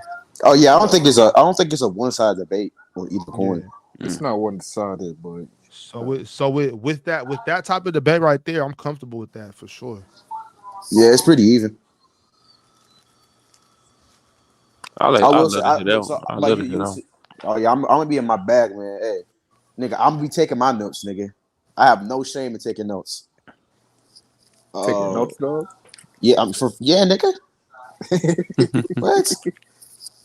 That's what you gotta do over there, man. You gotta bring the facts over there, man. You just can't be talking basketball. You gotta persuade the chat and the voters. Yeah, now you'll get packed up over there, fucking around. Yeah, nigga, you gotta be prepared. Your shit gotta be straight. Mm-hmm. Somebody gonna try to call you out. And the thing about over there is, if you tell a lie, they You're stop the cooked. round. You can stop the round on the spot. Just be like, But since you my guy, Boom. no, I'm not. If you my since you my guy, I ain't gonna throw no challenge flag at you, man. We just gonna debate, man. How you know if it's a lie on PC or what? Nah, I'm not throwing no challenge flags though. This is what happens. On Lamont's channel, FYF. But yeah, what happened with what happened with, because it was supposed to be today, but I think this nigga Lowe said he had to like postpone it for a Lakers game, so the main event was postponed. So they did I think it's tomorrow at like, I think he said 3 p.m. Eastern tomorrow. Yeah, tomorrow 3 p.m. Yeah. But what the red flag is what they do is you call a challenge and you have to quote exactly what he said. So like, let's say if it's 1983 and you said 1984, he goes, stop. You said 1984. Yeah. 1983. They look it up. Once they look it up and verify, you automatically win the round if you're right. But if you're wrong, you lose the round. Yeah. So it's like you better be right with your challenge. Exactly. Mm-hmm. Exactly. But I ain't if what if somebody cooking, but they Hey, just everything they say they give the wrong year or they give the wrong stat. I saw that even if you just like twice in one. Yeah, even if you misspeak, like if you literally misspeak, you're still gonna automatically lose the round because it's factually incorrect. So let's for instance y'all having that debate or whatever, and then they say Jason Tatum scored 45 in that game the books, but he really scored like 43 or something like that. He can lose the debate. He'll lose that debate automatically. You can lose that debate if the person's like, no, it was 43. Extremely petty. It was extremely petty. Matter of fact, this nigga P5 was so nasty with it. He was so nasty with it. Lamont had to change the rules for it because he was using like 3 challenge flags. Yeah, because at that point you could abuse the system. What the fuck is that? So you only get one. You only get one challenge flag now. But no. If you win the first one, you get another one. That's how it. No. You just get one. Yeah, you just get one. Yeah, now before it wasn't a limit. You could just throw them. Yeah. My thing is, it sounds petty, it sounds corny, and I didn't do it. But if you're gonna be lying in the debate, you should be penalized. Yeah, that's true. But what I don't know. I mean, automatically lose. Some shit be lie, like the shit ticket pool. That's a lie.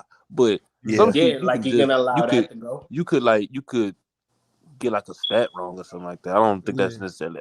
But like it's like if you're off by like points, then you'll get cut. But if you're off by like, let's say like 0.6, then you don't. It's not going to be. You're not going to lose it because it's 0.6. A lot of people just round up anyway. Now that's subjective now. Yeah. Yeah, like let's say like a nigga had like a 30-point triple double, but he really had like 28 or something like that. If they say that, I'll be like, okay, bro, relax. There ain't no. Nah. If you say they had 28, yeah, you're gonna lose it. Damn. It has to be like right there. Like it has to be like 29.7 or something like that. Then it'll count. Man, you gotta be really on your shit then if you gonna be debating. He was fucking Herb up with those challenge flags. Herb, yeah. And he even did it twice in one Herm, round. He was like, I could have called it earlier, but I let you rock. I was like, wow, P5. He did it to 2 niggas. He was crazy. That was wild. I'm like, man, that was crazy, man.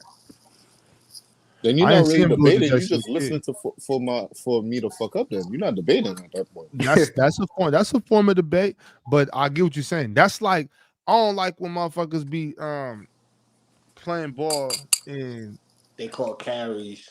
They call all types of little shit, even if it's even if it's not, or maybe it might have been or whatever. My thing be like, bro, niggas not even trying to play ball. Y'all trying to just, that's you did, like, nigga, what is you doing, nigga? Play defense. Nigga, I remember I was hooping at Fitness Connection the other day. Nigga called 5 seconds back to the basket. Yo, what? Wait, That sounds back crazy. to the basket. That in sounds What? crazy. Back to the basket, bro. And pickup is Nigga, we crazy. laughed at his ass. That nigga don't even be up in there like that. Nigga, get your motherfucking ass Nigga on said back to the 5 second back to the Nigga basket. thought he was in a Pickup. real NBA game and he thought he was the ref at the same time. Nah, bro, You that's talking fucking Niggas is crazy. No, what he said. 5 seconds. He said that's really 5 seconds back to the basket, but I ain't gonna say nothing. And nigga, we What? like, nigga, what, nigga? Cause you getting cooked on the block. You in the torture chamber. His That's team was getting cooked. That's Nigga, insane. I'm finna call back to the basket. Get out of here, my nigga. Yeah. Hey, that's all. I was at the Houston airport the other day. I had a long ass layover. Which one? I be a George At Bush. George Bush. I was at George Bush. Oh, I was finna hit you because I was with Ron. I was like, shit, we should hit this nigga Desto, see what he doing. Nigga, pull up out of here. for real. George Bush on the north side though. I'm from the north side, but yeah, I stay on the south side now though. Okay, shit. I just, I was like, fuck it. Damn, so you have been to the H for real, or you just on a layover? Right there, I was just on a layover. I haven't been out there in a little while. It's been about a decade since I've been in Houston for real. Okay, well, shit. You know what's crazy? Because I'm finna get ready to I'm finna get ready to move to Houston.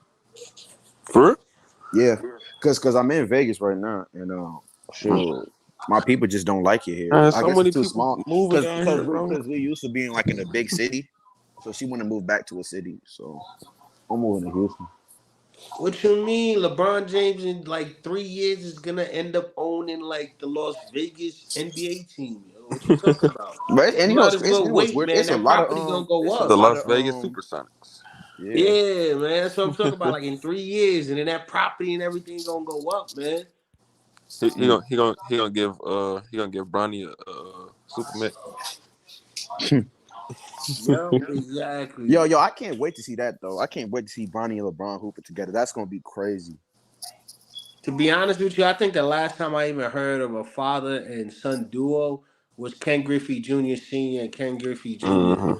Like that, them two going at it. Like when they were back in Seattle, and then he went to the Cincinnati Reds and came back, and they both played. I thought that was pretty Weren't they on the dope. same team or? Hmm? Weren't they on the same team at one point? Yeah, his first 2 years, his dad was with this. I think it was his first 3 years. His dad played for the team, and they played like one full season or a half a season together. And then his dad went over to the Cincinnati Reds, and became the manager. And then he followed after he left Seattle because of A-Rod. That's pretty cool. But yeah, I got a last time question. I seen a How father many son years duo play together. How many years I think LeBron's actually going to still be playing basketball? I Because say he got one more after this. Man, Like, I don't one more? know, bro. I don't One know. more. I don't know I how. think he's gonna either go into coaching or management with one more because of the way his mind is. Like the thing, I don't give LeBron a lot of credit as far as basketball, but when I sit back and I actually started hearing some people talk, like my uncle and them talking about LeBron, I got a new respect for him, and he's one of those guys that's gonna either get into coaching or management, and I'd like to see that because he's proven against all odds. Regardless of what y'all say, there's nobody that had to work harder than LeBron James, in my eyes. So, like, it is what it is, but Harder than Kobe? what I'm saying is look at the organization. At some point, the organization backed Kobe because when he wanted out, they decided to make the trades that needed. Every time LeBron James tried to do something, a coach or someone else tried to implement him. Like, look at his first time in Cleveland. LeBron James couldn't sell Cleveland's market. So when he went to Miami, him and two other players took a pay cut, and they still did what they did and won championships. So now when he went back to Cleveland, he had some type of marketing skills to actually bring to Cleveland to where people can develop and make another championship team. And he had Kyrie there already. He let them build up, and then now when he came back with that powerhouse, hey, I already won 2 championships. Let me give you more knowledge. And then when he won it with Cleveland, That's what I'm talking about. He always has to go an uphill battle. That's the thing I like about him. But as far as basketball, I think it'll be dope to see him and his son to play together. Mm-hmm. I mean, so how many years you think you said he got left in him? How many years? I think he's gonna play for 5. I think he's gonna play for 5 more years. That's what I'm saying. Cause he signed a 3-year deal, right? So I'm like, he got 3 more years at least left. What? Yeah, Man, that nigga not playing no 5 more years. He'd be lucky to play next year. I think it's crazy. He signed a 3-year deal. No, It don't matter if he nah, signed a nah. 3-year deal. That nigga not playing 5 more years of basketball. I see one more year. Do y'all not remember last year in the playoffs against the Denver Nuggets? He was hurt and he walked off the court with like 4 minutes left on the game. Like he was injured. That nigga was dying those last playoffs. Exactly. You remember when everybody was talking about y'all remember when Chilltown was like, James, get off the long ball line. Remember he was firing all them threes because the nigga was tired. He couldn't get to the rim no more. But you could look, he was shooting because he was his tired. foot was gone though. But he was tired though. That's he was. How many times in LeBron James' career have you ever seen that look? Him over doing like this, looking like, oh shit, he was cooked. I mean, you got a point, but I mean.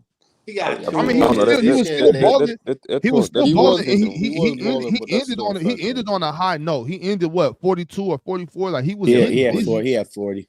Yeah. 40. Yeah, okay, whatever. He was still balling. But nigga, that nigga couldn't hardly walk off the court. But AD damn near had to go pick his old ass up. He was dead. Nah, he was retarded that whole playoffs. That was that crazy. shit right there. See, that's that shit right there. The old nigga killing himself to make himself look good. And the young nigga like, oh, come on, I'll help you up, old pops. Nigga, why you not killing yourself with me, nigga? The fuck? He was. AD was doing his thing. You know what I'm saying? AD was playing good. Yeah, he was playing good that series. I don't know what's wrong with y'all niggas with this AD shit. Like, y'all really expect AD to be y'all expect AD to be Hakeem Olajuwon plus Kevin Garnett. Like, they expectations LeBron exactly crazy. Nigga with gray hair in his beard and losing LeBron is better than Anthony Davis. Okay, can we just nigga forever? He's always been better than Anthony Davis. Nigga ain't better than Anthony Davis. What, nigga? Just get over it, bro. Just get over it. All right, he's not better than Anthony Davis. Y'all niggas need to come to terms with the fact that LeBron James is the best player on that team. He's gonna do not. Don't worry. I'm not trying to argue with you about it, but I'm not gonna go back and forth with you about it, nigga. LeBron James shows time and time again he is still that nigga. It's not a problem. There is nothing wrong with that. He's better. And LeBron James is better than most niggas playing basketball. And we're supposed to just be mad at Anthony Davis because he can't be better than Bron. That's not his fault, nigga. What you want me to be better than this nigga? Come on, bro. That's a good point. I mean, on top of that, that's why I don't like niggas that watch basketball. How nigga, you gonna be mad because I'm not as good as you want me to? Because I'm not as good as you want me to be. Now I'm the problem. Nah, nigga, you're the problem. That is true. The niggas' expectations on him. They expected him to be Joel and Giannis. The fans and the viewers and the fans are the problem. Anthony Davis is not the problem. It's the people that watch basketball and talk shit about him. I'm one of the I'm a problem. Me getting on YouTube every day talking about these niggas like they're supposed to live up to some expectation I made up in my head. That is the problem. Nigga, these platforms are not good for basketball. You got a point. They want that nigga to do everything on the court. They want him to be the best scorer, rebounder, defender. Like, it's crazy. Like, bro, no player is asked to do that much. Not even Giannis, not KD. Exactly. No player is asked to do that much on the court for a team. That is a heavy load. They want him to score like Jokic. Wait, hold on. Giannis not asked to do that? Nah, but hold on, y'all. What you were saying, Desto? I'm just saying they want him to score as many points as Jokic, then stop Jokic, then get all the rebounds, then block all the shots. Like, come on, bro. Like and get 7 That does not sound like fucking Giannis. And they don't sound like hard screens. That sound like Giannis 5 games a season, and we act like this nigga just be doing that shit all the fucking time. No, that's not Giannis. As much as I like Giannis, that's not Giannis. Because at the end of the day, he still got a Drew Holiday and a Brook Lopez to help him out. 5 full time, You would not. I'm sorry. I don't care Yeah. how well in shape. I don't care how well conditioned Giannis is. Giannis will not give you this same input if he playing the 5 full time like AD. Nah, Giannis can't be a starting center in the NBA and doing this for this. Nah, hell nah. Yeah, like get out of here. Like I ain't because I used to join like Lakers Spaces after the games, win or lose, just to see what some of the fans be thinking. Some of the Lakers cartel like Ox Collars and shit. And AD played a dominant game. And it's still people saying like this need to be AD scoring 40 tonight. LeBron had like an effortless 40 tonight. I ain't gonna lie, but AD still went. AD had like 26, 11, like 7 assists, like 2 or 3 blocks. He had a great game, and niggas still just. It's really He supposed to went be 8 AD for dropping 9 from 40. the free throw that game. 8 Bro, for the crazy 9. thing Like, is, bro, when like even if He's you a want to say, bum. even if y'all want to say Giannis does that, we all can accept the fact that Giannis simply is better than him. That's just a fact. Giannis is It better is than what it who? is. Anthony Davis, this version of Anthony Nah, that's Davis, fine. Giannis is That's simply fine. just Yeah, better than him. that's Anthony, fine. But the see, fact, it But ain't about who's better than who. It's about what you contribute to your team to make y'all win. AD, and we they all asked him know way too Giannis is much. a unique talent, and if AD contributes and do what he do, get you 22, get you like 11 boards, and then maybe 2 blocks. Yeah, he and Giannis can still on the other end drop 40. I mean, with Dame now, that's probably another 20, so that's still 60. He got to rely more on his team than you do with AD because AD contributed to what you need. The problem is that the consistency.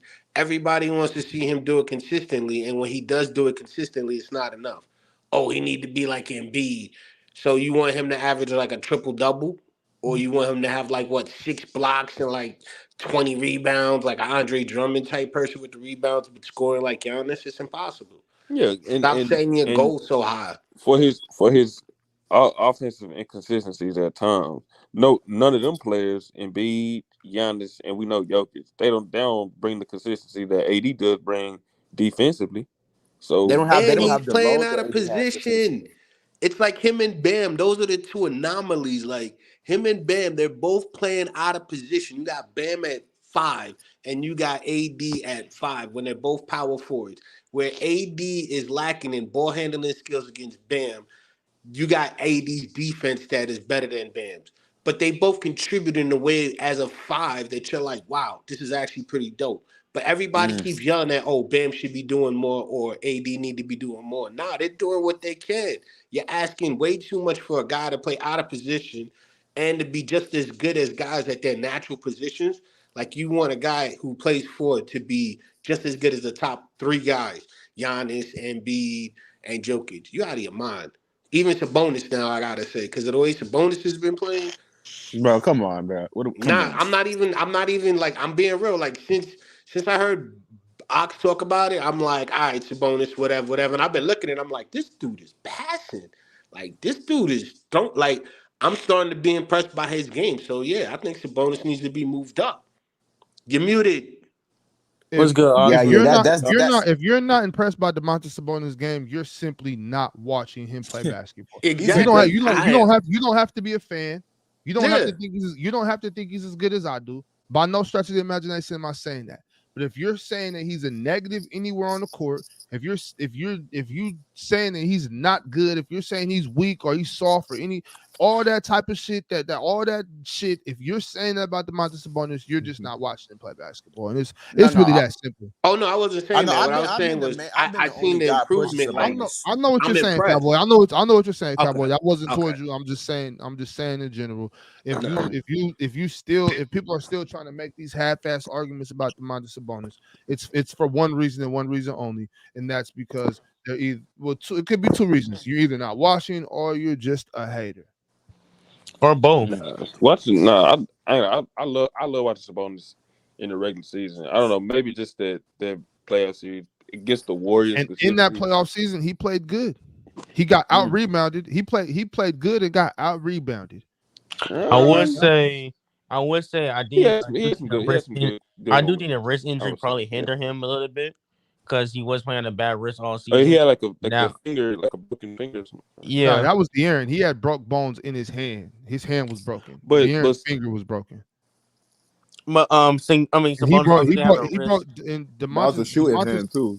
Demontis hurt his hand like back in late November of last season. He played the whole season on Yeah, that. he he played. he It just was never he never got a That's surgery another on it. thing. He played like a whole 82 games. I'm like, dang. Maybe and still it's and just still a and 82. game still He seven. played and Oh, still he 82 played average 82. games. and Ain't no still way. he played 79 games last season. Oh My fault, my wow, fault, my that's fault. I He didn't know played he he God played that played many. damn. he played 79 games last season, and De'Aaron played 73. Yeah, Mikal Um, Bridges is the only person that played God 82 last damn. season. Yeah, I know he he. Yeah, the they thing was about one it of is they was one of the he did healthiest that teams in the league. he did Yeah. that and he averaged 19 and a half, 12 and a half, and 7 and a half. Mm-hmm. So That's what I'm and, saying. Like, that's Who crazy. the And he played who what, the like I 35 ain't know that minutes? nigga played 80 and then games, and nigga. and then even in the playoffs, the games that we like we won the games that he didn't play all that great. The games that we lost, DeMontis got busy. He played really good. He just got out rebounded. And that happens. That is a coaching error. Mike Brown could have put Chemezi Metu in at the 4. You know what I'm saying? He could have easily done that. He could have switched up his offense. We don't have Peyton Manning on our team where we just run what we want to. We run Mike Brown sets. When Mike Brown says to run, we run that. He got out coached. Steve Kerr knew what to do to take DeMontis offensively out the game. Everything that DeMontis did, he had to work extra hard for. We could have started DeMontis off coming straight from the block, posting up. He has like a defender like Draymond Green or something, and a guy like DeMontis, you can't beat him off the dribble and do the shit you want to do. DeMontis has to get the ball on the block to work on Draymond Green. The coaching strategy, this coaching scheme, we were outmatched. We lost. But DeMontis did not play bad. He got out rebounded. Sure, he got out rebounded, 100%. But he didn't play bad though. Yeah, I don't know. To me, especially somebody who was like the best rebounder in the league that season, and to get pushed around like that, man. I don't know. It left a bad taste in my mouth. Pause. But when yeah, did he I ain't get gonna pushed lie. around? You mean he got pushed around because he wasn't getting the boards? No. He was literally Oh, he was getting getting pushed beat up around the whole series. by So They was Looney. trying to kill him. if he was getting beat up, how come they were saying that he was playing too physical? How come they were saying that he's being too aggressive? This is the statements they're making after game 1, game 2, game 3, and game 4. They're saying DeMontis Sabonis is the one playing too physical. So how is he getting? I'm talking about specifically on Man, well, we know rebounds. why they tried to kill, but Draymond Green tried to murder him, bro. Like, what are we talking about? The The nigga Draymond stomped his Green, rib cage out. Draymond But Green no, did what I'm push saying real. that happened in what, game 3 or game 2? I mean, what was that? Game What game 2, was yeah. it? But Game it 2? was And I know it was the who's the player that rebounds, hit him in his eye and it because was he had like a also bruise on his eye the whole time. Somebody hit him in his Yeah, eye he real got hard. hit in his eye. But the Yeah, thing that's what I'm saying is on those rebounds, he wasn't getting boxed out and bullied for rebounds. These were mostly long rebounds that were over his head. Most of those offensive rebounds that Kevon Looney were getting were long boards. Like DeMontis was boxing out, the ball went over him, it landed right here. Kevon Looney gets the board. It's not like he wasn't boxing out. That's how a lot of those rebounds were coming off. that's true. well, I That's don't very know. true. It's a lot of long rebounds. I suggest you watch that game 7 again because I don't know. If you're Right there, if you're talking about specifically one game, then okay. I okay, mean, yeah. But actually, my biggest issue with him that series wasn't necessarily the rebounds though. It was and I wonder if they're gonna have more counters for that come playoffs this season. But it was his playmaking, and I think you just mentioned it too. His playmaking was very neutralized because he's big on dribble handoffs and finding shooters. Like it was Keegan who wasn't great series, Kevin Herter who wasn't have a great series, but finding those guys I think dribble handoffs, and it was like he was stuck and he had no offensive move to go to after that, and it was like he was kind of. It was kind of that. I don't know. It kind of exposed him a little bit on the offensive end because if they was cutting off the dribble handoffs, the game plan for that, he wasn't getting all those, those bounce pass. He'll do like the little bounce pass yeah, between his legs that when was somebody that's run what it was. behind I him. think I believe that they were playing whoever was playing that And that's why I say Steve Kerr had it already figured out. He knew what he was going to do. The way they were playing that dribble handoff was they were playing it aggressive, making it hard to happen. But most importantly, they were sagging off DeMontis to make that bounce pass off the cutter. They were sagging to neutralize that and living with that dribble handoff. Like, go ahead and spam it. We're gonna play physical. We're gonna try to bump it off, but other than that, I mean, that's what I was saying. You got to switch. You just got to switch up what you're doing. I feel like Coach Brown got out coached. You think Y'all Sabonis seen got some Batman? answers to that? It's not about Sabonis having answers to it. He was just running it. It was a Mike Brown has to have the answer to it. I don't want DeMontis sitting at the top of the key shooting 15 jump shots a game. I'm happy he wasn't doing that shit. You know what I'm saying? We still won 7 games with the chance. We had a chance to win that shit.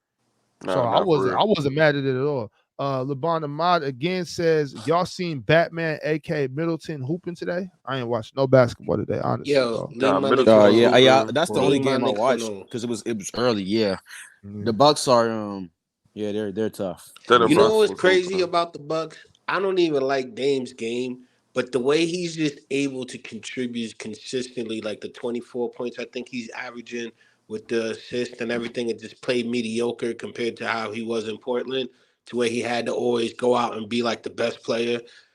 I think it actually humbled him, and they look like a team to beat. They're third right now in the league because Boston and Timberwolves are ahead of them. So they're about half a game. They're half a game behind. Yeah, they're half a game behind. Yeah, but I'm just saying, like the Bucks though, with the Dame thus far, like the last, I think it was 16 games. They're like 13-3 in the last 16 games. But then if you look at the prior games, they were struggling. I gotta say, thus far, I've seen them play my team 3 times, and they won all 3 times.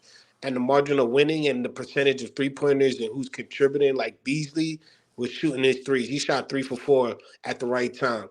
And I don't care what anyone says, you shooting a 3-pointer in the first quarter is the same as making it in the fourth quarter because you just made it and it's still a point. But what I'm saying is Beasley was hitting, everybody else was on point. Even Holiday was doing well. Like them dudes was doing really, really good against us, and we were trying to come back, and every time we came back, they just started shooting. So yeah, but I'm saying though, Cowboy, all this just to lose to the Heat again in the playoffs is crazy. Oh, the Heat is crazy, man. Get them bums out of here. I don't know, man. They look different, bro. I'm just saying that they got their 3-point shot as opposed to last year is more consistent. They're shooting at, I think they're like at 46% as a team. Everyone's shooting better with the 3 ball. Giannis is just running at free will, running downhill anytime he want with his new 360 windmill, which is why I still think he need to just learn how to do a sky hook. So he doesn't always have to go to the basket and draw fouls. He could just do a sky hook, spin and hit it. But they're looking good, man. They're like 13-3 in the last 16 games. They're winning. Yeah, and their defense been getting better. Their defense the last 10 games been top 10. It ain't even really the defense, really. If you really look at how when they're doing the full court press, and I mean not the full court press, when they're doing the press, like let's say when they get a rebound, the second they get a rebound, they're pushing the ball down to score. Then when they're coming back on defense, if you look, they already got 2 or 3 guys back, and what they would do is they'll put Holiday or like Beasley, someone to pressure the point guard to allow everyone else to come back on defense. Because you'll see like the second that they inbound the ball, you'll see from the opponent's free throw line to like let's say mid court, they'll start to draw back on defense. They'll just allow their player enough pressure on the point guard or whoever's the ball handler to slow them down to allow their defense to get back. And they break up a lot of passes because they're more in tune with the passes now than they were before. Their defense is still the same. It's just that they've just been more active on reaching in the passes and knowing when to slow down the offense. Yeah, like this is another stat that's crazy. They have a defensive rating of 98 in all their clutch games. Like in the fourth quarter in clutch games, they have a defensive rating of 98. So when they need to lock in and get a stop, they could get a stop. But like this Bucks team is just, bro. If y'all seen the game, y'all will see that in the third quarter they did it. They slowed us down real good. Every time you can see every single game that they play. The third quarter, second quarter, when right before Giannis comes back on the court, the defense locks up, and then when Giannis comes in, they just attack and go ahead. So yeah, they're real unstable. I'm not gonna lie, the Bucks are one like point of attack defender away to being the favorites. Like if they get Alex Caruso, the Celtics and the Heat might as well just say goodbye, bro. They're not beating the Bucks if they get Alex Caruso. That's a game changer like that. But I'm not gonna lie, they could get him. Yes, easy. Yes, in a trade though. Yes, easy. That's a huge game I changer. think they're fine. But like, man. if you, they're fine. but you Because to be already honest struggling with with depth already though. So like, you trade for him, like, Yeah, that's a see, game They're changer like not. that? See, that's I don't. Their bench is not a bad bench. but They it's don't have not a even. bad bench. But you're It's not giving even up just some the of that bench. bench Look at for him Boston. though. Look at Boston. Boston's a prime example. Boston's ahead of them by a half a game, like I just said. But Boston is relying on Kristaps Porzingis because I don't care what anybody says. So Previous years, for the last 6 years, Boston with Tatum have been to the playoffs and also have been to the finals. So they have been productive. They just never won. So now they're depending on KP, who has been hurt. Do you see what I'm saying? So they may not get over that hump. And whether, yeah, regardless of what we look at it, as far as consistency, the way the Bucks are playing, they're going to be hard to stop because you slow down Giannis, okay, cool. Even Brook Lopez defensively with 3 blocks, he's top 5 in blocks defensively. Come on, man. It's like everybody stepped up and everyone's doing a lot better. They're contributing and they're breaking down the pass and the defense. Everyone's just contributing and everything's clicking. So the Bucks I think, is the most dangerous team right now after I've been watching them yeah. in the East. That's facts. Everything you said was facts. And another thing, what Easy said, like, bro, if they do get Alex Caruso, let's just say they go into the playoffs. No team goes into the playoffs 10, 9 deep. They're probably going to go at max 8 deep. And you forgetting that they're missing Jay Crowder.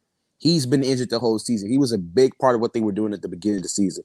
So they would have to probably. Are we doing this again, Nahari? Again with the Jay Crowder shit? Jay Crowder's a hooper, nigga. Jay Crowder Boss is 99, hooping, leave Boss 99 alone, all right? Damn. Yeah, Boss he's a man hooper. I'm not 99, leaving leave shit him alone. I'm probably the biggest Jay Crowder fan here, but I'm just being realistic. Like, brother, Yo, please, Bro, please. he's nice. I don't know what you want to say, but he's a good player. He's still a good player. You just said the other day, you said that Jay Crowder ain't played good since he was with the Suns. I never said that. Oh wow, I that's said crazy. you told me what was the best we've seen Jay Crowder in a couple of years, and I said the best we've seen Jay Crowder in a couple of years was with the Suns. I said this year he was playing good for the Bucks before he got injured. If he was watching the games, it felt like he couldn't miss from 3. He shot like 45% from 3, and his defense was not bad at all. Okay, how many threes was he shooting a game? Like 5. It was on decent. I think it was on 5. I don't think it was that high. I think it was like 3 though. It was like 3 or 4, somewhere around that range. Okay, Pretty so solid value for a role player. If I got to deal with 1 3 a game from Jay Crowder, and he's nowhere near the defender he once was, still a solid defender. Great, I can deal with that. Yeah, I'm not saying he's what he used to be. That's just not at all what I'm saying. I'm just saying he's still a good role player for that Bucks team. And what I'm saying this is for, if they was to trade for Alex Caruso, their depth would be completely just bad. Because you still would have Andre Jackson Jr., you still would have Jay Crowder. Obviously, you'll throw Malik Beasley on the bench. You'll probably have to give up Pat Connaughton, Beauchamp, and a pick for Alex Caruso. But you're going to get one of the best guard defenders in the NBA, one of the best point of attack defenders in the NBA, somebody who's great off ball, who can shoot the 3 this season. He's shooting 40% from the 3 on solid volume. Alex Caruso on this Bucks team, that makes them the favorites instantly as soon as they get him. I honestly, I don't know. I've heard some of the stuff I heard about the Bucks, especially I heard a Bucks fan actually on a podcast say that he would like a guy like Josh Hart. So I'm just saying it's all over the place. But for me, if y'all were to get Murray from Atlanta, because I heard he's on the trading block, if y'all were to get him for like without giving up too much, I think you guys would be crazy because the thing is for you to really win a championship, all you really need to be is like top 12 defense. You need to really just slow them down enough to where you can gain a big enough lead to where it's hard for them to come back on. You need to have certain times 2-3 minute stretches of you just scoring them on 20-point runs and just stopping them for you to really win. You don't need to have a top 10 defense. So if they were to get a guy like Murray, because if you look at how they've been scoring now over the last 16 games, they went from I think 117 or 118 to now like 130, 132, something around that area. That's what they're averaging like in the last few games. Sorry, not 16, 4 or 5 games. So for me, they were to get that consistency with the defense, with Lopez being able to get average 3 blocks with the rebounding that they're able to do as a team and not give second opportunities. And they also stepped up on offensive rebounding. They got a guy like Murray that's very dangerous because when Dame's having a bad night and Murray's hot, and then you got Giannis just continuing to run downhill, it's gonna be crazy. The reason I would say that trade This wouldn't is work this is the because that's thing. just unrealistic. They don't have enough for Murray. Like if for Yeah, I DeJounte don't Murray, you're see probably that. going to at least be. You have to at least have like 2 first-round picks, or you have to have legitimate players that the Hawks would want. And the Bucks don't got no players All right. I that the can see Hawks I would can see want. the Bucks. I can see the Bucks getting Alex Caruso, but not DeAndre, Okay. not Murray. But this is the thing though. So I just want to go back to Jay Crowder real quick. So Liban Ahmed says that he shot 3.5 threes a game at 51%. That's pretty good. He's obviously not going to finish the season at 51%. He's not going to shoot it at 51%. You know, he did for a little bit. I'm fine with 1 3-pointer a game from Jay Crowder. That's fine. I'm good with that. Just one? Yeah, I mean, because he gives you like a solid 50, 18 minutes a game. At 51%, even at 51%, 3.5 is 1.7. You know what I'm saying? So, you know, but he's not going to shoot it at 51%. He's not going to stay there. He'll probably level it out to like 37%. Yeah. Somewhere around there, like it's anywhere from 36, 37, 38, maybe 38%, maybe 38%. I see him ending up for like at 37. I think that's more realistic. And so like that's going to equal like what 1.2 or something like that. Like that's fine for Jay Crowder. I'm fine with that. And the defense he brings is not good enough for them to beat the Celtics, bro. Like, yeah, I think the Celtics are a better team than the Bucks, but I trust the Bucks more in the playoffs than I trust the Celtics. Wait, hold on. Why? Who you got? Who you got? Because they stop Giannis. What? And who you got? You on don't the got you don't got to stop Giannis. That's not how the game works. We don't have to stop Giannis. We just got to beat them. Yeah, Giannis has been going to the free throw line a lot lately. I'm just saying he's been throwing a lot of fouls lately. He's been going That's like fine. 8. Who has been able to stop Giannis for the past 6 years? Who has been able to stop Giannis except for those couple years where Al Horford had his number? Nobody's been able to stop Giannis. Like, so it's like, what does it mean? We don't have to stop him. You know what I'm saying? And then they just made it easier. They made it even easier on us now because the reason that he won anyway in the first place was when they went and got Drew and all them guys. Now Drew's not there no more. Nobody's there to play that perimeter defense. If they don't make a move like Nahari's saying, like an Alex Caruso type move, they're not getting out. I'll be surprised if they get out the second round. So how do you feel about this team if they do make a move like that to get Alex Caruso and pair him alongside Dame? They're still not beating the Celtics. The Celtics are too low. Like the Celtics, I feel like they're the better team, like I said, right? Top when Derek White is your 5th best player, that is a ridiculous team, right? But it's just like in the playoffs, they show me too many low IQ moments. They're a very low IQ team. I can't even deny that. They have some of the lowest IQ offensively in the NBA. I don't care about what they did in the playoffs last year and the year before. This is like they got Drew. I'm not even talking about them right now. They're extremely low IQ. Well, they're the first, especially the 2 stars of Jason Tatum and Jaylen Brown. How many? But I'm saying you say they're low IQ, but how many games have they won? They're 20-6. No, 21. They won 20 games, so they got to. You know, IQ is good enough. Mm-hmm. They also beat the Magic as well too, who was also competing when they were both 18 and like 5. So.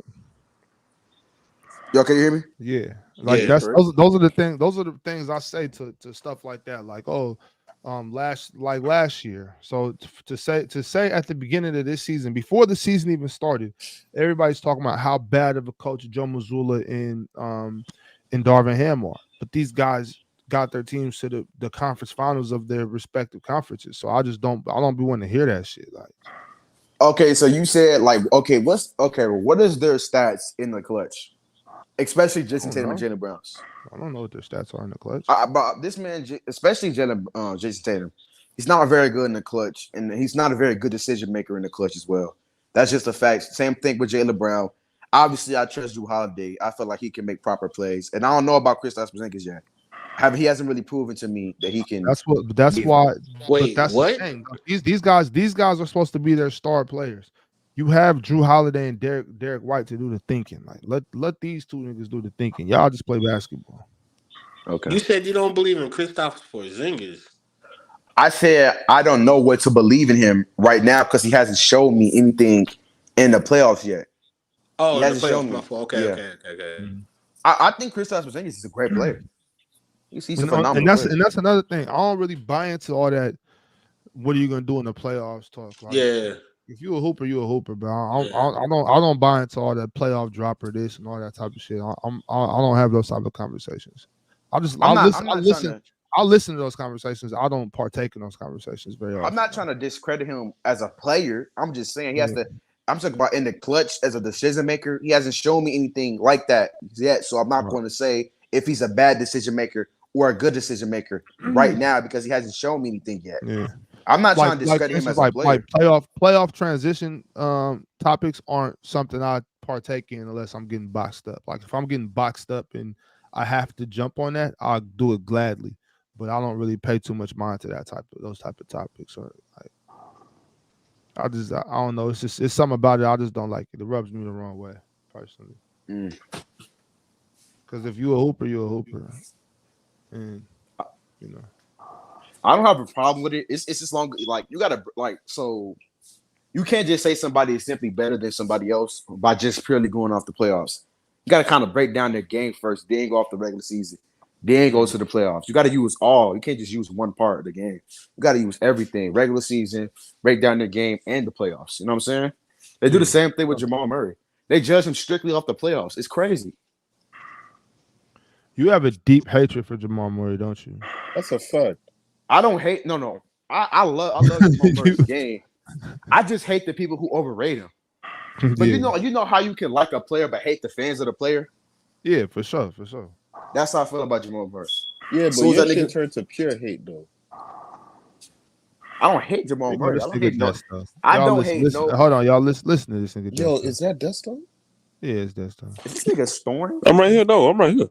Oh shit! What was that? That was Yo, something. real quick. I could have sworn it was just. Maybe next time you will estimate me.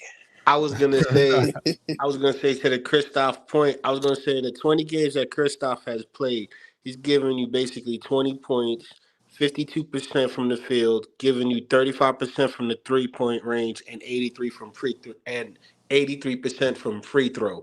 So for him to be a big, he been dope.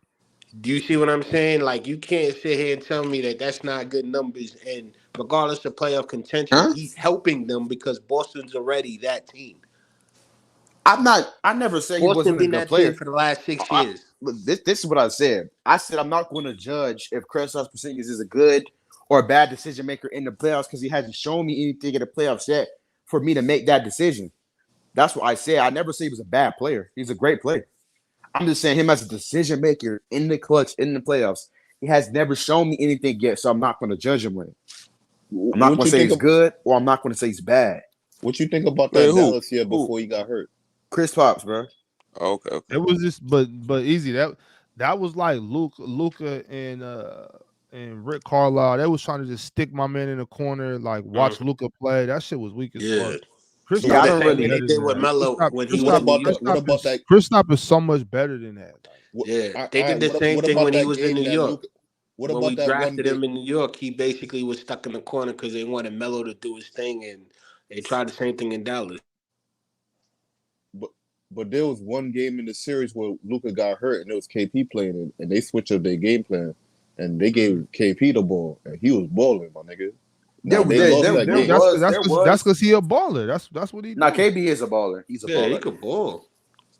They lost that game, but he was balling, my nigga. So that's never been a question in my mind. I have never questioned Kristaps Porzingis' basketball ability. No, I've had a lot of in-depth arguments defending Kristaps I'm talking about for the past 6, 7, 8 years. I've been defending Kristaps, and I'm gonna continue to do it. He's that good.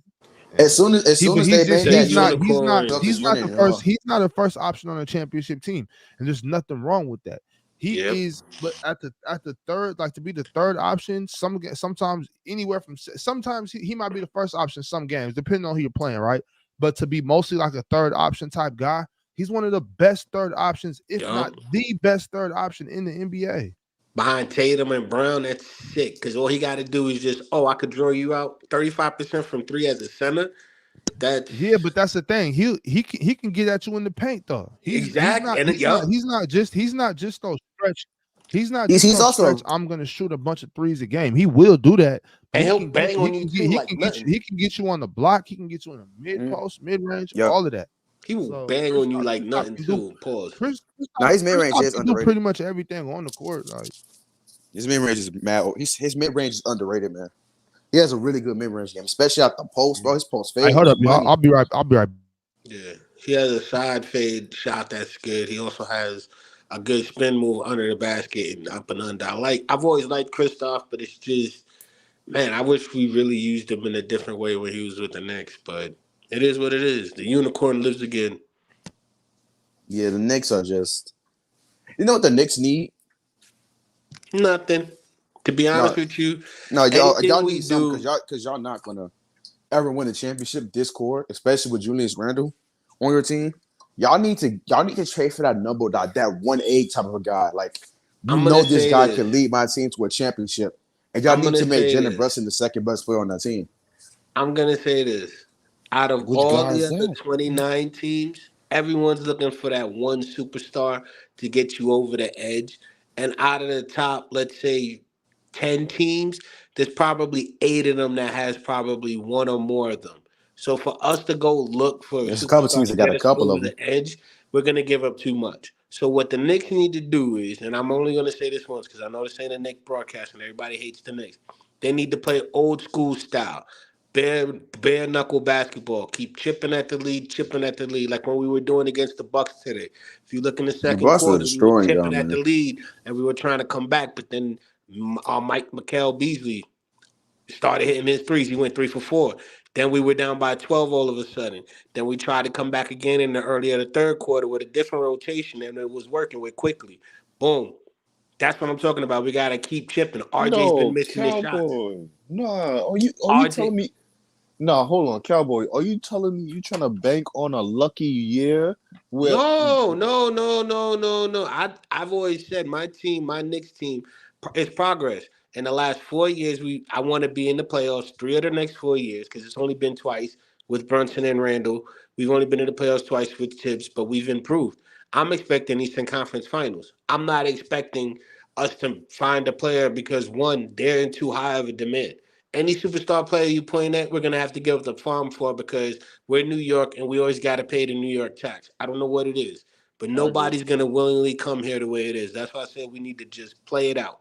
2, when it comes to the Knicks, if you fight as a team, RJ hits his shots, we would be a lot better. But if you fight as a team, rather than try to go out and play with the superstar, believe in your system and attack as a team, regardless of what you say, the game is always going to be close. Because look at the game today. Randall sat out when Giannis sat out, and we started coming back because we were relying on our bench. The second Giannis came back in the game, fouls everywhere. And the funny part is first quarter, Giannis had 2 fouls, but we didn't exclamate. Giannis didn't get his 3rd foul till the 4th quarter. Same thing with Brook Lopez. We got these guys in the early foul trouble rather than attacking as a team and drawing more fouls on them, getting these guys on the bench to where our second team can upload and attack as a team. That's where we fall vulnerable. So, that same thing happened the last game. The last time we played the Bucks too. Giannis running around just bumping into all of us. If you look at the last game, though, here's the messed up part of the last game. If you look at when Brunson had his 45 games, you a Knicks fan? Yeah. I fuck with New York. I thought you was a Warriors fan, nigga. Nah, hell, I'm a Warriors fan, but like I'm from New York. I'm gonna rep my home team. I don't give a fuck what nobody tells me. I'm gonna rep my home teams. But if you look at when Brunson dropped his 45, we were still in the game. But what happened is we relied too much on Brunson to where Dame got the key block at the end of the game. He scores a 3-pointer, comes down. Brunson's going from the foul line, baseline to baseline, goes up, forgets that Dame is behind him, gets blocked. Dame gets the ball, goes to the rack, gets an and 1 bucket. That's 5 points right there. misses the free throws, but then gets another 2-point shot from a rebound that was tipped out to him. So, I like, remember that shit. Yeah, that that whole was a big ass scenario right point there, swing. it's Yeah, like, yo, how Giannis, do we Giannis, give up so quickly? That's Yeah, the Giannis problem do with be the cooking, Knicks. yo. So I ain't gonna rather lie. than us keeping up with these guys, we just need to attack, but that was and leave it at that. situational basketball But right you know there. what team be like low Cowboy. key That clamping like up Giannis? Like there's two Charlotte, teams. There's two teams that Charlotte. like not Charlotte, not Charlotte. What The you mean? sev the Charlotte's the 70s only the team sev that the left 70 Giannis the on sev the 7 points.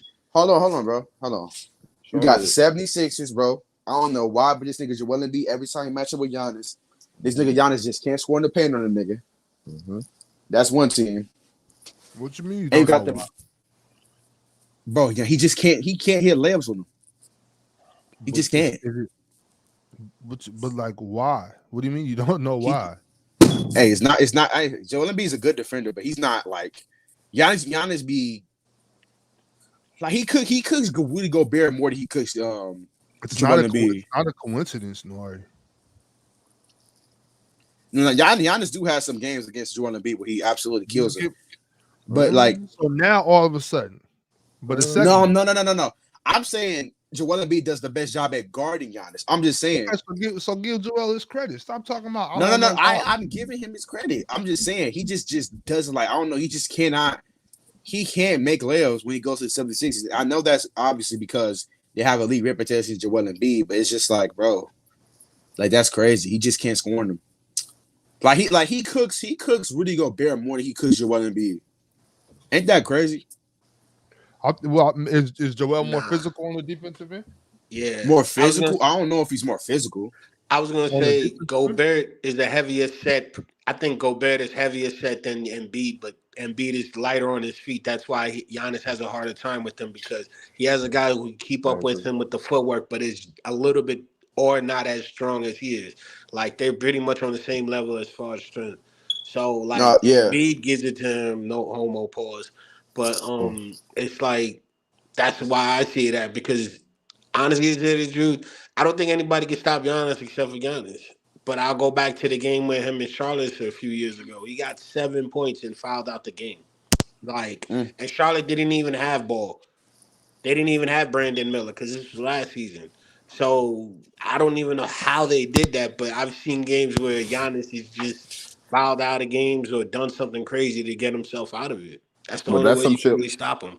But that's some shit. He took himself out the game with some shit like that. You got 7 points and you fouled out the game. You took yourself out, bro.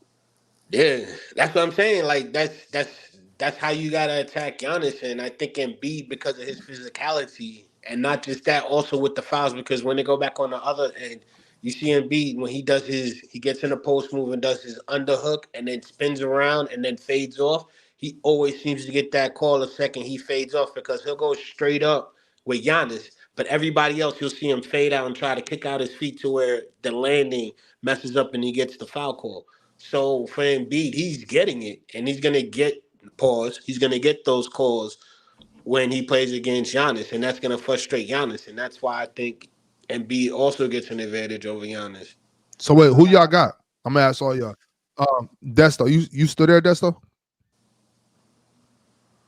Easy. Who you got? I hate to say it. Well, I'm asking in between in the series, 7-game series. I'm gonna ask all y'all. So 7-game series, easy. Who you got? Philly or Milwaukee? Oh shit. Damn. Is it first round or second round? I'm just joking. Shit. That gotta be a second round matchup. Oh god damn. I gotta go with Bucks. I got Hold on. Hold on. Who you got, easy?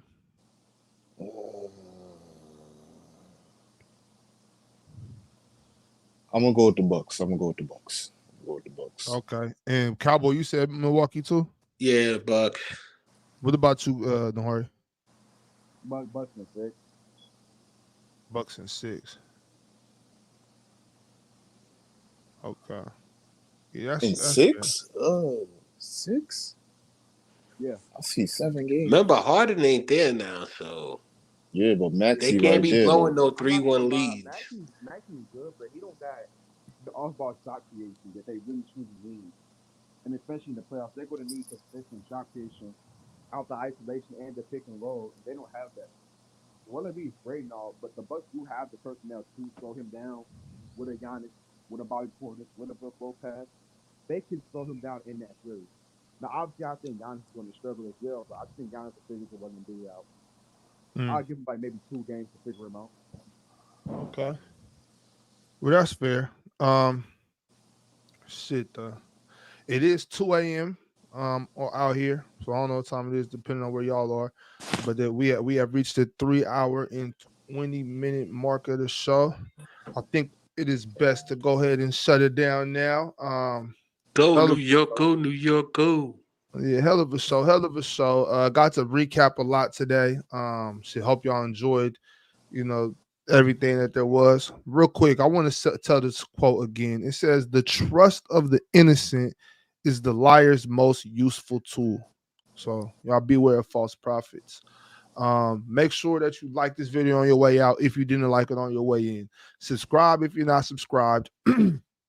I'm talking about take everybody's device that you know and subscribe to this channel on their YouTube. They'll probably like some content. Click that notification bell. Never miss a graveyard shift. Never miss a no snooze button. Never miss an Octels interview. And never, ever miss the champagne room. Y'all make sure to take care of yourself. Drink some water. Get your cardio in. Never drink and drive. Call a cab. Call an Uber. Call a Lyft. If you're in my region, you already know. Call me. I'm gonna give you a couple more seconds. Click on that Instagram link at the top. It's pinned up there at the top of the chat. Click on that Instagram link. Follow the Instagram. That is the new official Instagram of Big Ox Media. Y'all, it's gonna be a lot of content coming. We are going crazy this new year, 2024. It's gonna be a whole lot of new content. You don't want to miss. So, all right, y'all. Happy holidays and Feliz Navidad. Enjoy your time with your family, guys. Make sure you get some money. Put some money under your belt. Change lives. Hey man, hey Ox, I feel make your tier list. What like new names I should add on this tier list? That's like on here, like. You got Jalen? Nah, Jalen's not on there. Well, yeah, it's right there. Just Jalen. Who else? Who's new to PC? That's.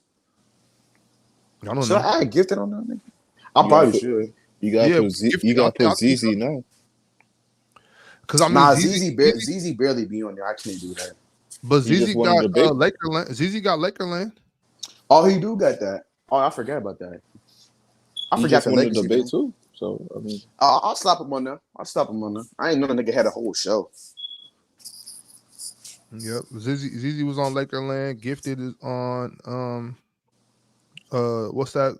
The Warrior show. The Warrior show. All right, bet. Yep. Well, all right, y'all. Appreciate it. Like I said, make sure you like this video on your way out. Share the video. Y'all just stay tuned for all new content, man. Appreciate y'all always. Don't tap that button. Next time, man. Salute. Like the beam. Also, NSB will be on Christmas Day. Don't trip. It is a Monday, so we don't press the snooze button even on Christmas. You know what I'm saying? So make sure to tap in. There's no snooze button coming on Monday. We might do another graveyard shift tonight. What is it? It's Christmas Eve. So y'all, like I said, man, subscribe and hit that notification bell so you never miss a show, man. Appreciate y'all pulling up. Beware of false prophets. I mean, I want y'all to go harass Plagiarism TV and tell him next time, just bring your basketball mind.